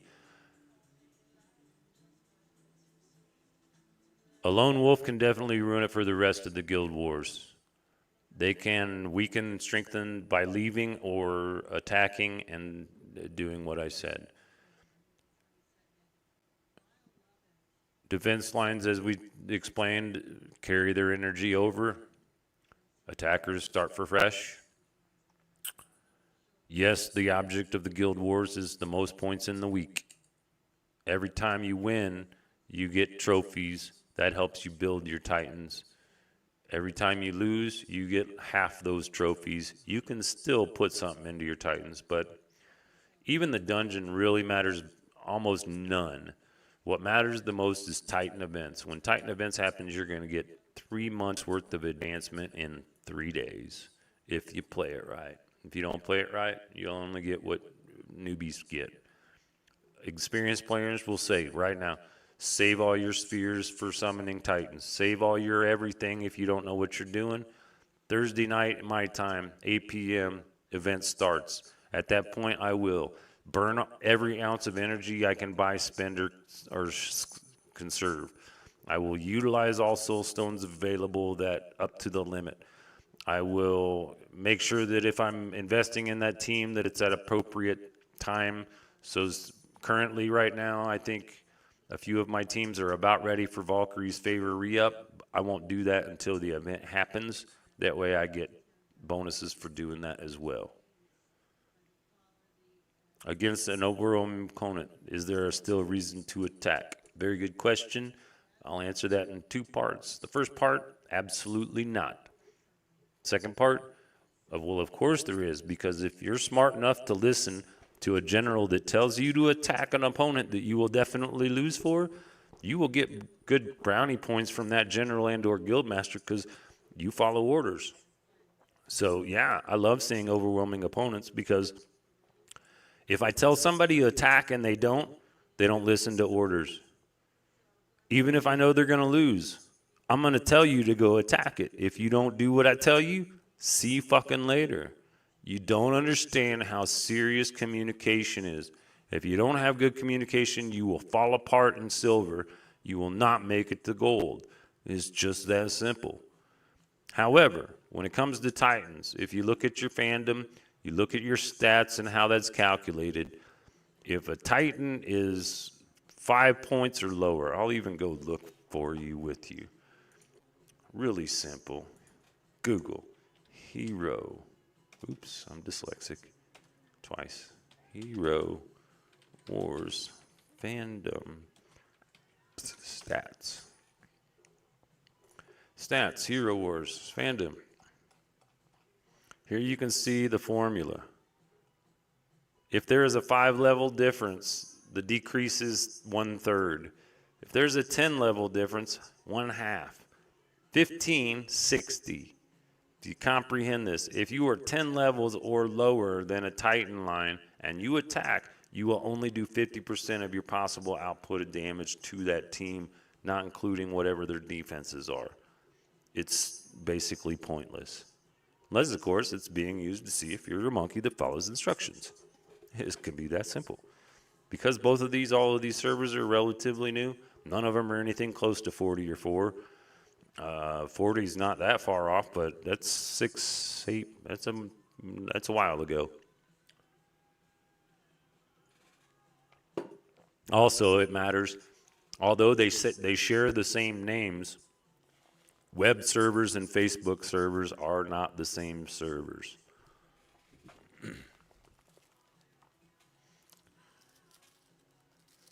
Yes, that's a big problem, and you're an advanced person. Snoo says, notice people start adventures without any pre-communication. Well, yeah, that's a noob move. As guildmaster or general of any guild, all I got to do is sit and watch who does that. And they keep telling me they're stupid every time they invite me. If you're a level 55 player and you're joining adventure or starting a adventure and inviting someone who's also level 55, and the admission to that is level 55, nobody that knows anything is going to join you. They're just going to let your sass sit there and be stupid. And you can sit in an adventure for 7 days. And it'll kick you out and start you make do a new one. But when you start seeing who shows up at Guild Wars, you're going to see who's reliable. When you as other players in your guild snoo on 55, I don't know how you change that, but I like how it says Death by snoo server 55.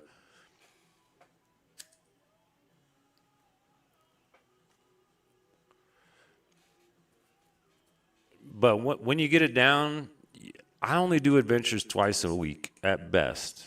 And I usually save one of those for weekends. If you notice, I just sent a bunch of gifts from the Hero Wars Assistant involving a portal charge. That probably tells you that an adventure of some sort is required in the bonus aspects. From what we looked at from the Russian site, it doesn't. We're expecting rainy season for the web and the Facebook version, and it's going to be a Water Titan event. Oh, made you create a channel to join the chat. Oh, gotcha. Well, that's a cool channel's name.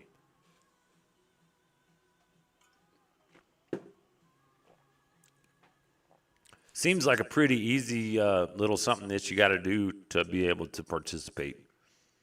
Seems a lot easier than per se. I don't know. I had to start this whole thing by getting a Google account so I could get a Gmail account, so I could get a Facebook account, so I could then log in with Facebook on web version. So I already had that. Oh, yes, always save resources. Unless it tells you to spend it, don't spend it. And over time, you'll learn that different events have different maximums and minimums. This event coming up is the first event since the new year where we could blow all of our soul stones that we could. Because the limit is up to 500. And that's shock power. You get 20 of whatever the thing is. For a hero, you get that bonus, and that bonus will be up to 500 soul stones. Yes. Well, you're asking a redundant question that as a writer I have to correct you. You can't save energy other than not using it. You can build up energy, not use it, that conserves it and reserves it only to use during events. I don't spend energy during the week on a server more than a couple, 3 weeks old, unless it's a weekend event, minus grabbing some soul stones. Maybe like I'll hit Aurora's couple 3, maybe Galahad's couple 3, see what soul stones. I don't spend energy. I don't do anything during the week unless I gotta. Once I'm to level 65, I've stopped. I focus on building my Titans to their maximum level, and I focus on building the rest of my team to level 65. Once you're at level 65, every time you burn energy, it's about 1,000 energy per step, which means from 65 to 80, you can probably reserve 5, maybe 6 events worth of 2,000 to 4,000 or more energy burns in the event. Of course, on this one, what was energy? Tenacity, it's usually.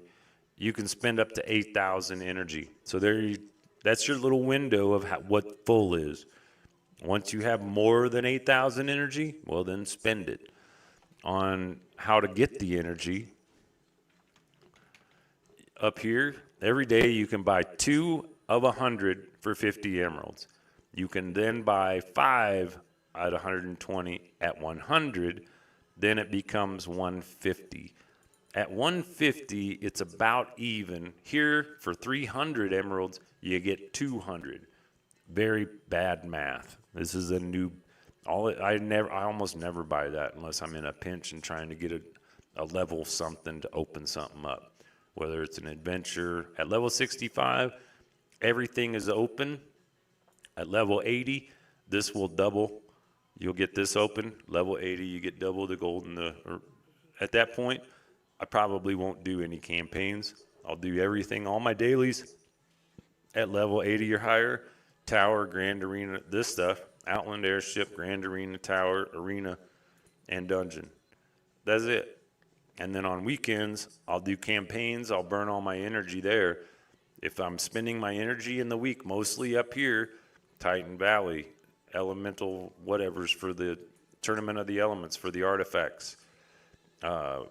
Once you have an elemental spirit, this case is level 48. This weekend, once I can get credit for spending those emeralds, I will double this up and get it to blue 51. And at that point, this guild's bridge will have 3 level 50 or higher, 51 or higher. That's a silver league.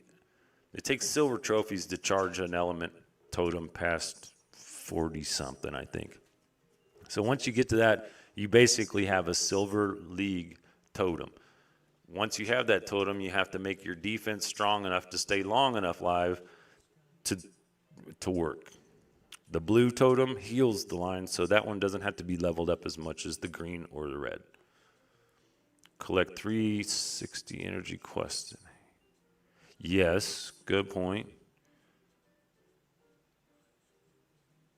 Never bought an energy pot, but got some from quests. Yes, those little energy pots are cool, and you will get those as rewards, but the exchange rate is up. It's a bad rate. It's a noob trick. It's like this astral season is in essence, it's intended to raid your resources. Anybody that follows this like a new person, they try to do all these things, thinks they have to, and then they find out they're out of resources, and the only way to get them is to spend real world money.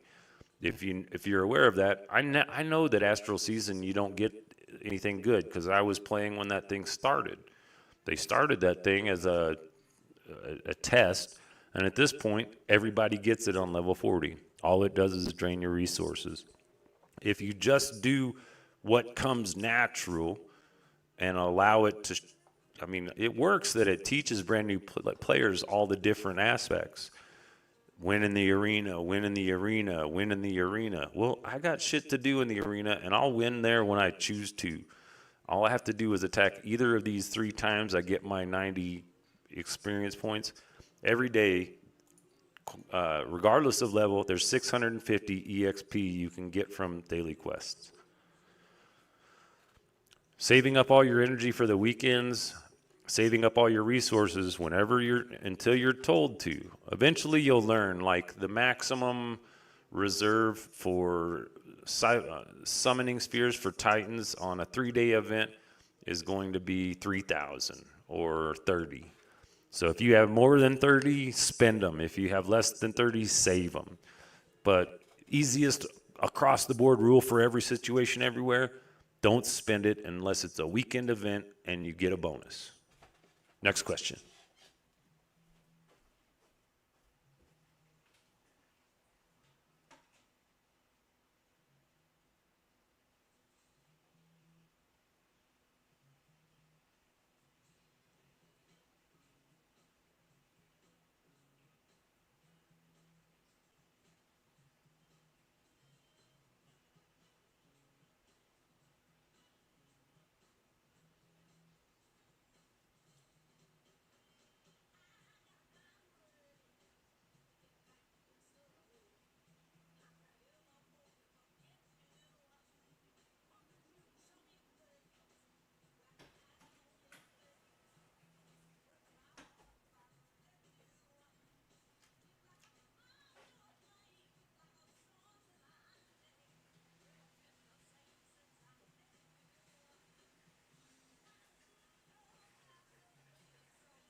Good question.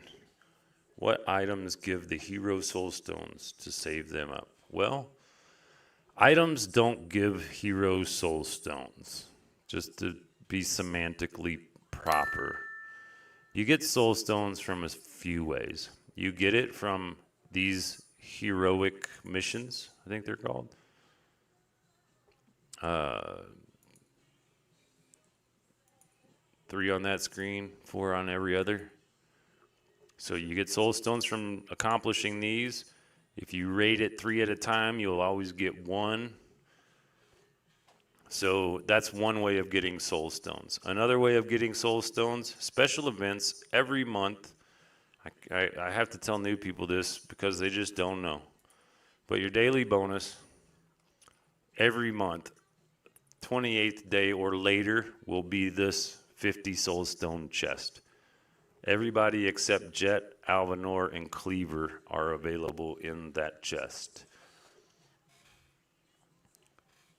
This time, most people's game, I advise getting Martha probably. And I might not even be able to get it. What's the date today? Today is the 28th. I'm not getting it. So right now, a lot of people have started this game and were paying attention or whatever. I was doing other stuff at the start of the month. But they will have gotten this today. If they spend it today, they won't get any bonuses. If they wait until the event starts, they'll get bonuses. And those bonuses will translate directly into Water Titan power.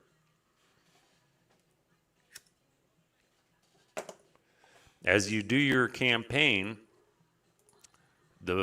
getting 3 stars across the board, you can see all the way to the end of it, every campaign, you get 15, 30, or 45 stars. Once you have 45 stars, you will have access to these. These, as you can see, are not touched because there's not been an event. I opened up some on either last week or week before's, but other than that, those aren't touched because those are all reserved. Each one of those is 10 hero soul stones and plus. Here, if you have saved up your resources, if I had mentioned, is the other place you get soul stones. When that event happens, I don't give a rat's ass, honest to goodness, about either Luther or Elmir, and that's after 16 months of play. Those I sell. Those are just 4,000 gold a piece. I don't care about them. King Mao is awesome. Jorgen is pretty useful. I still don't like him, but he's pretty useful. During the event, I will buy all of these because during the week, I have not spent these unless I needed to on some of these items. If you're doing your tower, you won't need these so much because you get items as you do the tower. The only other way to get items is to burn energy. If you do tower for weeks on end, I've done tower, I've not even gone to the campaign for 3-4 weeks on some teams, and I still level them up because I get items in the tower. Plus, I can buy items from here. But every day, I always buy all of these 5. Every day, every time, buy them. If I got the gold, I buy them. Today was day 14 or day 7, I guess. When did this start? 12 and it's 28, so that's, yes, 2 weeks. That means that all of my teams, all of the teams in these guilds on these servers that started at that point, today we got this huge boost. Now here's another place. There's some free energy. I don't spend it, I save it. Skin sail, escape, I still get it. But second wind and second dealy. Notice that I've already gotten all these other ones, but I didn't take that one. It's only 1 soul stone, but it counts. Only 1 soul stone, but it counts. Over here, 5, 10, 15, 20. So that's 20, 30, 40, 50 soul stones right there just sitting and waiting. I will open those when Thursday event happens, 8 p.m. 8 p.m. Thursday is my day of the week. Does that answer your question? I think I covered all soul stone places. So you can buy soul stones in your shop, in the arena, in the grand arena, in the tower, in the friendship shop, in the outland shop. You do not get them in the Guild Wars shop, but you can also get soul stones from these other shops in the sanctuary when you get a maximum level pet. The sanctuary, if you notice here, we have a pet merchant. And when you get a maximum level pet and you get more pet soul stones, you can turn them into these coins. These coins, like here, for gold, you can buy these straight away. But you need these pet soul stones. You can get Arachne, Celeste, Peppy, and Fox from that. And then you go over to Titan Valley, and you go to that merchant. And this recently, in the last month or so, changed. Used to be just Nebula and Kark. Now we get Anvari and Sebastian soul stones as well. These are exchanged for soul for these scrolls. Save all your scrolls. When that event happens, you spend them here, you get soul stones, and you get to manifest or summon that hero. Kark is pretty high level mechanics. Lots of people in lower levels use him. He's in most higher level top guild arena lines. Most all of these that I mentioned are. If I ever mention there are certain heroes whose soul stones I always sell, like always, regardless. Heidi, all gone. 4,000 times 32. If I click on sell, I go like this, zoink. I sold it. I totally forgot to look at the number because I'm a dummy. I don't ever do anything with Astaroth, really. I'll level him up, but I don't care about his stars because he's always a decoy. That 11 soul stones, 44,000 gold. So 4 times that is what we got for Heidi or something like that. I always sell Phobos. I always sell Daredevil. I always sell, until Isaac came out, I always sold Fox. Now Isaac, Ginger, and Fox are the engineers. It's their own kind of line, which is a counter mage team. I never used to buy or care about Jew, but I have 161 soul stones for him. I may or may not choose to invest in that. I always sell Mojo. I always sell her. I always sell him, Judge and Artemis. They never fit in any of my lines. I'm not saying they're horrible heroes, but I kind of am. All the ones that I didn't mention, they're worth investing and or saving. Kai is synergy with Faceless and Kark. That's the Kark line, or the Bob line, used to be called, before Charlie decided he was a gutless punk and couldn't stick with his originally. That was cool. It was really cool. He was a guy doing videos, and not much different than me, except I'm from Missouri and he lives in Missouri. But he was clever. He got it figured out, and he didn't know how to say Kark because, well, he's still in Missouri. He's not necessarily a reader, I suppose. But so he just called it Bob, and all these other people started calling it Bob, and I thought that was cool. And then once he tried to start getting his little YouTube following thingy up here, the frame, he was all pussing out, going, "Oh, I got to change. It's really Kark. It's not Bob. I can't be anti-system if I'm working for it. Don't rock the boat if you're in it. I'm a Republican, and I vote for stupid people." So get team experience from daily quests. Oh, sorry. Hope that answered your question. Going to the next one. Soul stones are covered. So get team experience points from daily quests, gold, and coins from Tower and Outland. Yes, you do not get experience points for your team except by burning energy. The only way. There's no bonuses, there are no buffs, there's no nothing that gives your team experience except burning energy. And it's a one-on-one, it's a 1-to-1 ratio, regardless of what campaign charges. If it says 6, if it says 12, that's how many experience points you'll get from your team. Individual heroes, every time they do a campaign, those heroes get the experience points. A lot of times when I'm farming, I will raid with just one hero, and that hero gets all the experience points. That's a good trick to leveling up a low-level hero to a high-level hero without spending gold on experience potions. When you are a VIP 1 or higher, you have the ability to raid. When you raid, instead of the heroes that are part of the battle getting the experience points, the team gets experience potions you can then assign as you choose. So when you're a VIP, that doesn't matter as much. Yes, pretty much get to level 65 and hold off on the campaign. Here's what you want to be able to do. First goal in the big picture, get to level 65, beat Kraken's Cave, Chapter 10, Mission 15.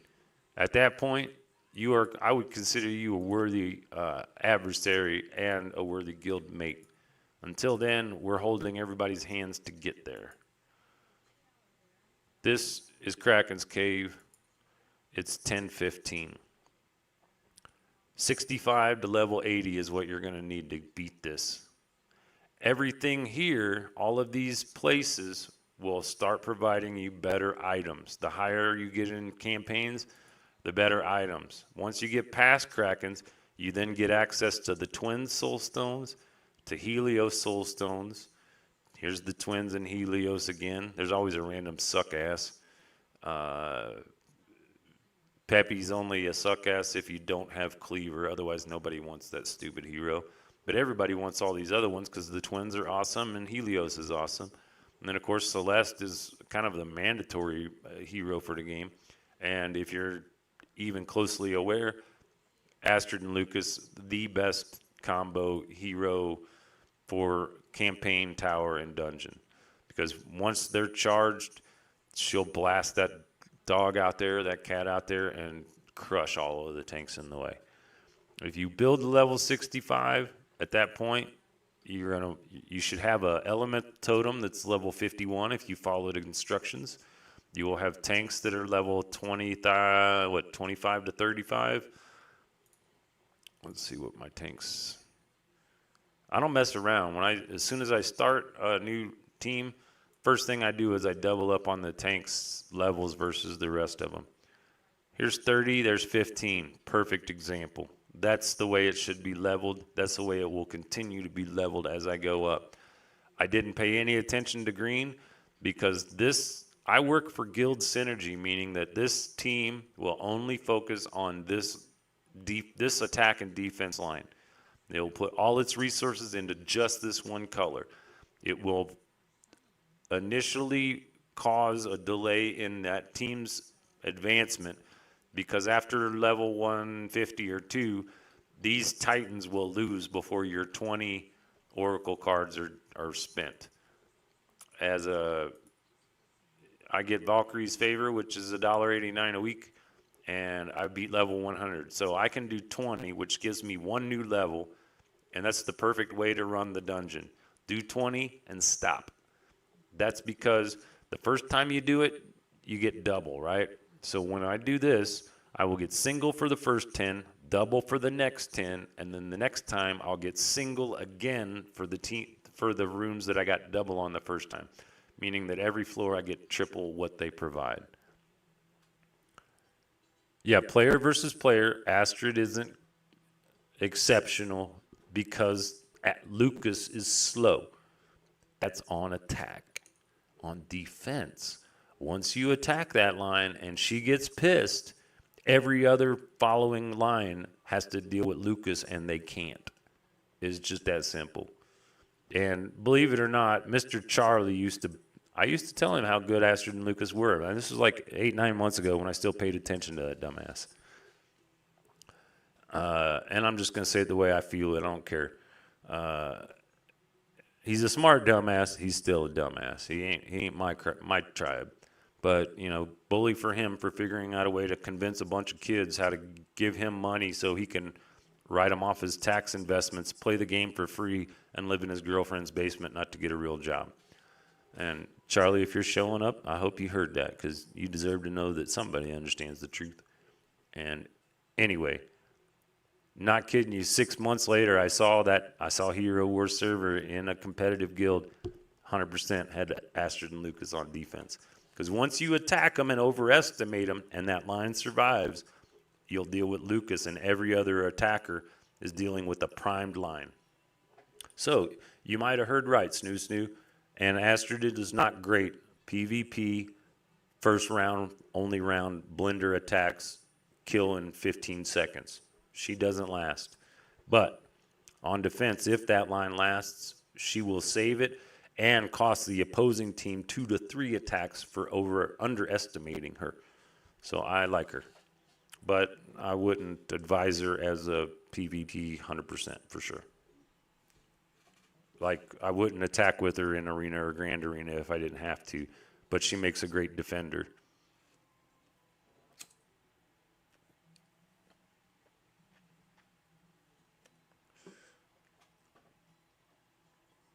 And Snoo, you had a good hero question earlier, and I can't remember what it was. It's what made me go, dude, we should do this at one place so everybody can tune in later and learn from your questions. I always learn better when I see people asking questions the same questions I have, because a lot of people are chicken shit and they won't just stand up and say that. I'll always ask a question. I don't care.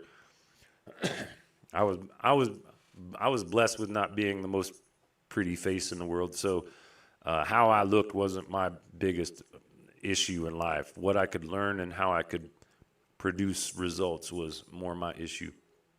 But that's why I'm from Missouri and not in Missouri.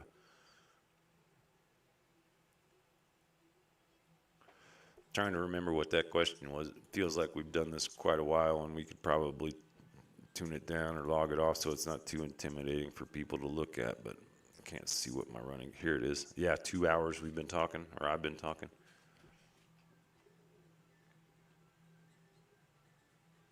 Looking across my board, at best we have is 4 viewers.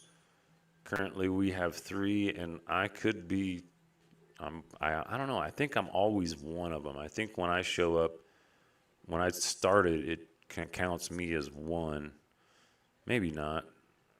Because this, yeah, that showed 1, and there's 2. So we've had 2 or 3, occasionally 4. So out of what, 30, 60, 90, 120, out of 150 to 200 possible players that could tune in, and so far maybe 4 have. And there's 6 others that I'm personally aware of won't, because a couple of them are at work and the other ones are over at another guy's house doing something else. Oh, new question. Arena has sort of become whose Celeste switches first, and Jorgen is a problem. Jorgen is intended to be a problem. Jorgen is a 100% counter. Celeste is a 90% counter. Celeste's main function is to make Astaroth not work. Martha is the strongest healer, and Mr. Fungry on up will agree with that. And he's been doing these videos for longer than I've been playing, so I'll always give respect to that guy's information. Plus, he's pretty balanced. He doesn't. One of my biggest problems with Charlie and Hero Wars, whatever that place is, all of his advice, he assumes everybody's spending money, and he will tell people to do stuff. And if you're free to play and you follow along, you're going to be lost and confused because you're not going to understand why they're doing what they're doing. Like, they spend emeralds on stupid things like Outland chests just because it's the only place they can think to spend their emeralds. I'm going to tell everybody, until you got 51st or 50th or higher elemental totem, if you're level 60, the day you turn level 60, if you follow my advice, you will have a level 50 elemental totem, because the day you get the totem, you will get a $5,000 emerald reward bonus. You dump it straight into there, that'll get you to 48 minimum. If you initially have saved up bronze trophies, you dump the trophies in first, then you spend the emeralds, you get it to 51, then you figure out where else to spend your emeralds.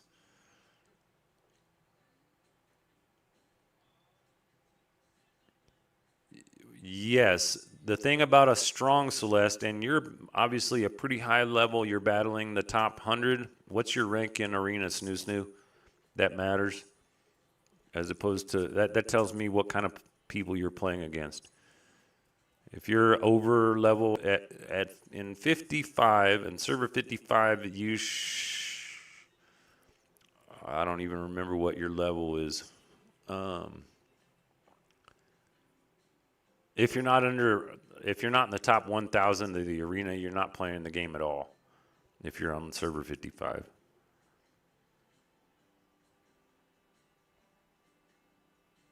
Yeah, you have to be aware of what the team's highest for Cornelius to work as a counter, you have to be aware of who's got the most intelligence. With an experienced eye, you can look at it and tell when that Alvanor is probably an ultimate star and their Celeste is maybe a 3 or 4 star. Tell me I'm wrong. All right, team level is 55. That's perfect. You're in a perfect place. You're going to start listening. When you get to 60, you're going to get an elemental totem. You're going to have your Titan lines set up for Guild Wars only. And then once you're solid at Guild Wars, you're going to be able to continue to win in bronze and silver and possibly gold. Not likely we'll get and stay in gold. I don't think we have 30 players that are spending money every day or every event. If you want to get and stay in gold, every player is probably spending $20 a weekend on just the event to get the emeralds, to get the bonuses, to get everything that they can. This weekend is the weekend to spend that money. I'm going to have to get all of my players and teams together so we get everybody's gift cards charged. Web thing has an issue with the ease of payment. Facebook is super easy. It doesn't matter what gift card. We throw the number in there and they'll take it. You do it on web version and they're a pain in the ass. Yes, see, I was correct. 4-star and 4-star abs, that's nothing. I was able to manifest 6 ultimate star abs. Point being is that when you use Hero Wars Calculator, when you go back to that arena and that Grand Arena or the Guild Wars where it shows you your enemies, going back to Hero Wars Assistant, once again, Galahad loves this, and this isn't even the video we promised him.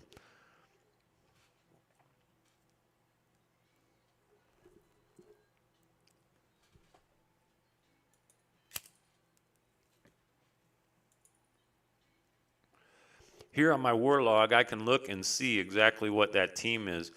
When I get to an arena or grand arena, if I'm looking, say, for example, on server 55, is it that we are on now? There's the lockpick example from earlier, but I can see what that team was. If I already know the attacker, say, for example, Strawberry, I haven't attacked or battled 10 or more times, so I'm going to lower that to 1. I attacked, or somebody attacked on offense or defense, a line that was almost the same. It's not the same because, see, this is the ID number here. It's different than the ID number there. If you have a team's ID number and that team is in your, what's that thing called? Wrong button. Settings. In your registry, then you'll be able to see, oh, last time I attacked them, they had this and that team was the highest. Because remember, just to go back over it, you look at the war log, you open them up in Hero Wars Calculator, look at the artifacts, and look at their skills. Who's got the most intelligent right there on the top? You counter this line, Cornelius is going to blast Maya the first shot. But that's pretty advanced level stuff. Maybe a little bit more than a noob can handle at this point. But just to give a little timely proposition, Hero Wars Assistant, they're awesome. I like these people. I think it might be just one guy, but I call them people because we hope they continue to get better or maybe more. I don't know. They keep doing awesome stuff. Here's the most recent 1.9.6 as of 4/18. New skin support, new Alvanor support, meaning that he's connected. You got a wallpaper available. Now other logs instead of adventure logs. Other logs collects adventure battles and battles from chats, which have info. Oh, shit, I didn't even see that. We as a guild, I remember, asked him to do that, and it's fucking there. That's awesome. Point being is now you can set chat lines. Let's see how it works. I want to try it. Gimme. Where you at? What that means is when somebody joins your guild, you should be able to set a guild chat, a battle. Where's it at? Other logs. Chat battles. Let's try it. I'm going to go to chat. I'm going to test. Oops, guild battles. I'm going to do a Titan. I'm going to do auto, max. I'm going to gather the team. It's going to be you. And let's just do a basic whatever. Most definite doesn't have an elemental because there's not 3 colors. And we're going to call it a test. And it might only work with heroes because Hero Wars Calculator doesn't have Titans dialed in the way. Who do we got? What will make a good line? Let's do you and you and you and you and you and test. And now I'm gonna attack it with her and him and her and him and him just cause. And we're gonna see if it works.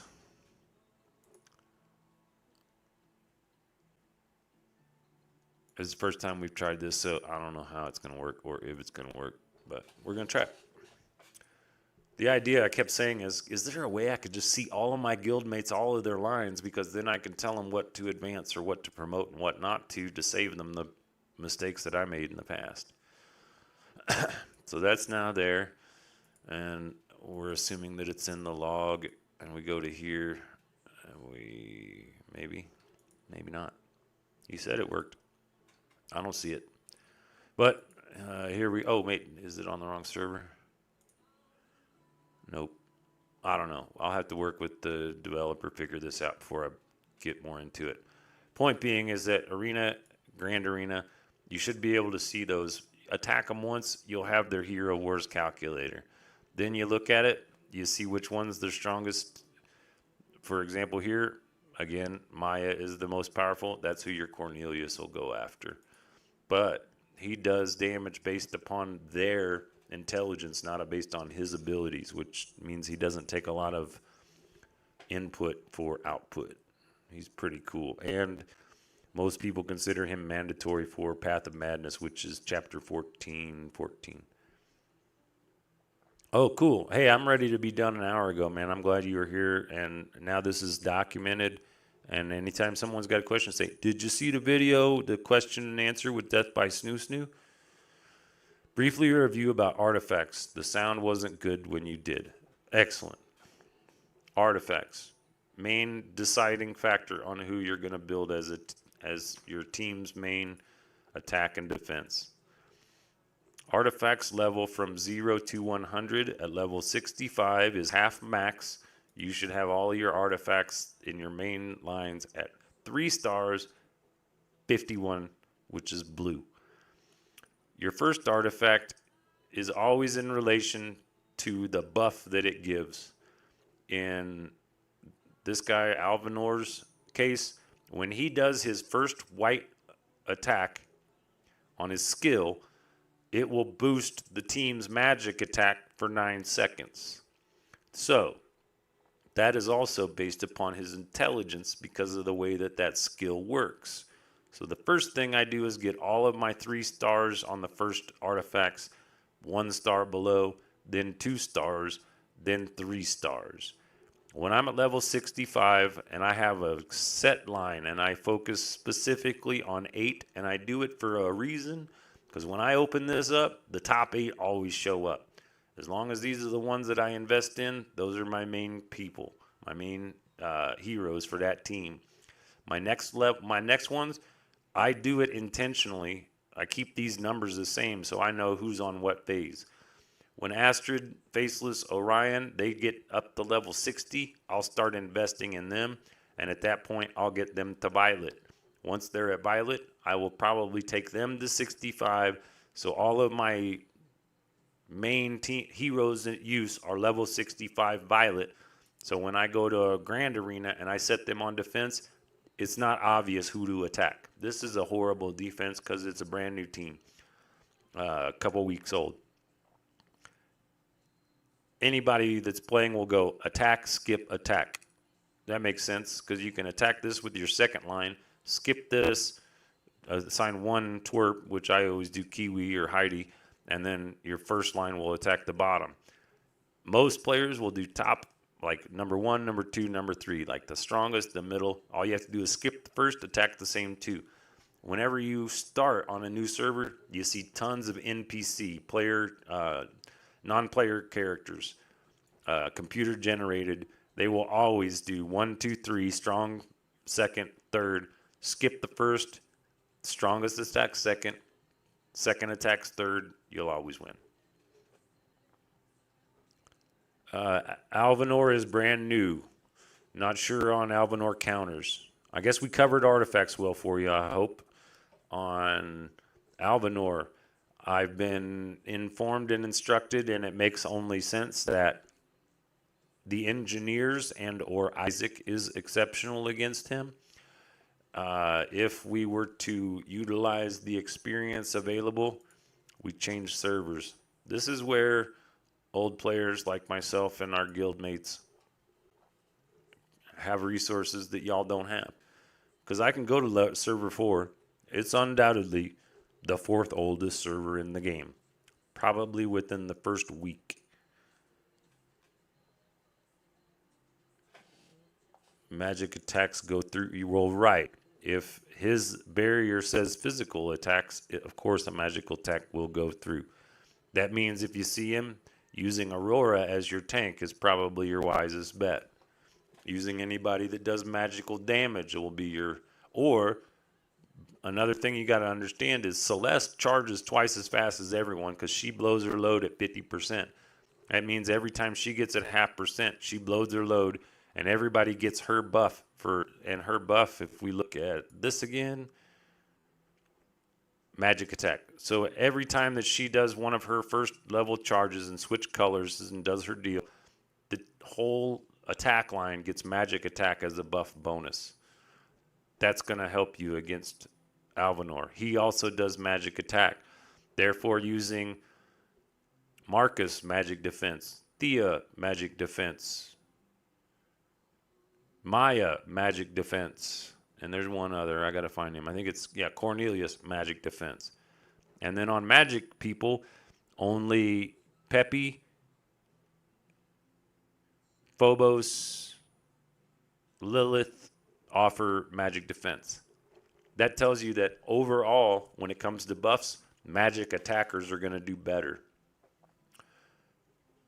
And his barrier, I was going to look up his barrier. I don't think I focused on him at all in this one. Did I even summon him? Yeah, I didn't even summon him.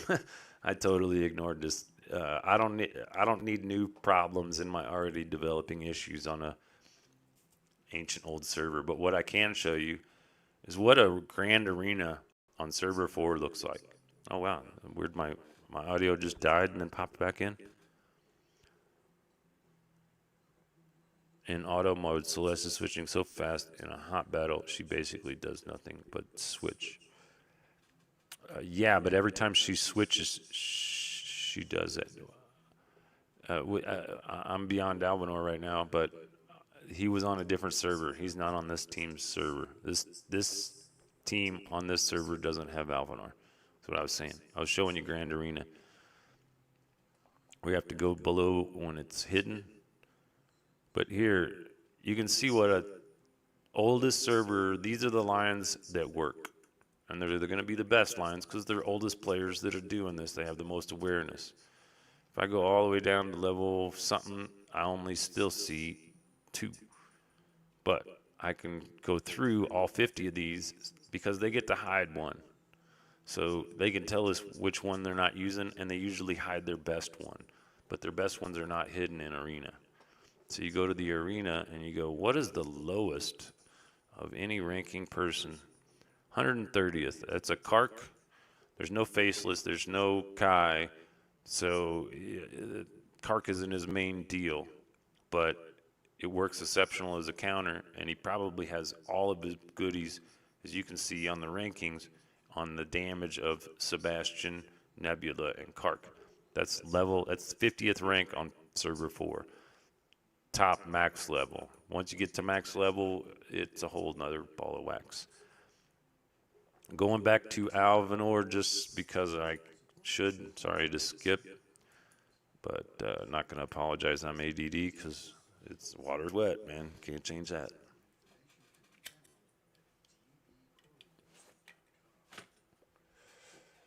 But pulling up Alvanor, we'll look at his skills and then we'll call that a day. Because if you're not tired of it, I'm tired of it. I still haven't done any dailies or anything. And I kind of don't care now that I know that it's a tight event this weekend. And that's awesome. All I got to do is, like, I mean, Guild Wars has happened. I got 3 people maybe in 5 guilds that are paying attention. Everybody else is just a bunch of dumbass that knows it. They know better.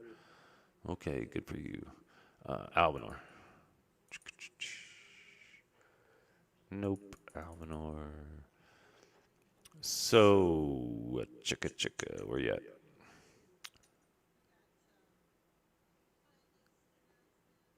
"100% of damage from basic attacks. Basic attacks are physical.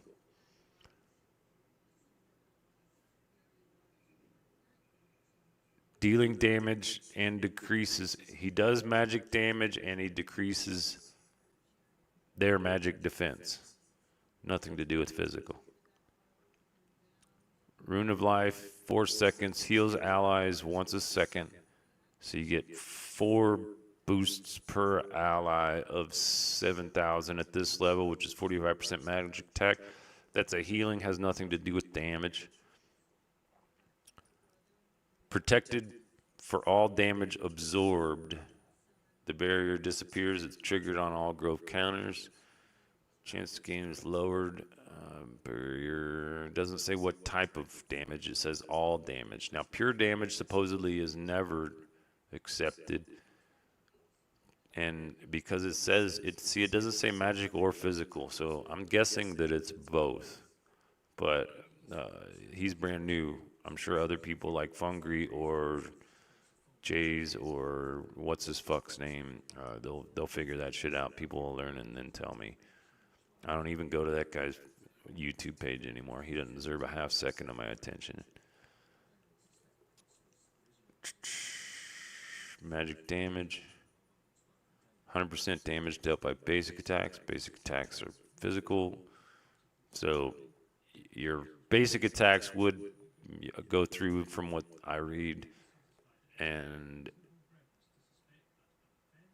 all damage absorbed by the runic barrier, and the barrier capacity boosts their health. Is that the way this is saying?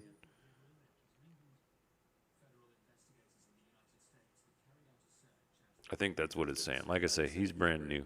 I'm not really sure. But hopefully that was a good, oh my Lord, 2.5 hour question and answer. Snoo, you did awesome. Thanks so much. You might not be aware of it, but we'll see in the next day or 3 who pays attention, who shows up to this YouTube video. Every guild got the link. Nobody but you showed up to at least show that they showed up. I mean, the log shows it. I'll know who showed up, but they didn't do what they were told. Show up, comment, tell us your server, tell us your guild name. Real simple. Without 3 people to do that is all kind of futile. But it's good to help Death by Snoo. It's good to help other players that will check in. I hope that international players who don't speak English can utilize their translation software and be able to accompany all of that. I just saw this. Okay, so what I see, damage is only absorbed from basic. So a mage team would, I don't know what PWN would own, I think maybe. I think what you're saying is they would own him. But he's only one guy. You see what I mean? What you've learned from what you've shown me, the answer to the Alvinor solution for you, or if I don't know, I think I'm still saying his name wrong because he's that new. Yeah, Alvinor. Is Cornelius. That's the counter. You showed it. It's just your Cornelius isn't strong enough to kill him. Once your Cornelius gets leveled up to the Alvinor's same stars and stripes, as far as team level, hero level, stars for accumulated soul stones and overall hit points and power, when you're, I bet you a half power Cornelius would do that. And you could try it in guild chat, but the point of it is Cornelius does the damage based on their intelligence, not based on his power or level. Where are we at? We got a cornhole here. Heavy wisdom. Damage per 100 intelligence points. As you level that up, of course, that will get higher. Magic reduction, that reduces all of the magical attacks. So all of the buffs that Alvinor has done is eliminated and hard countered. Barrier, increasing magic defense. That's going to protect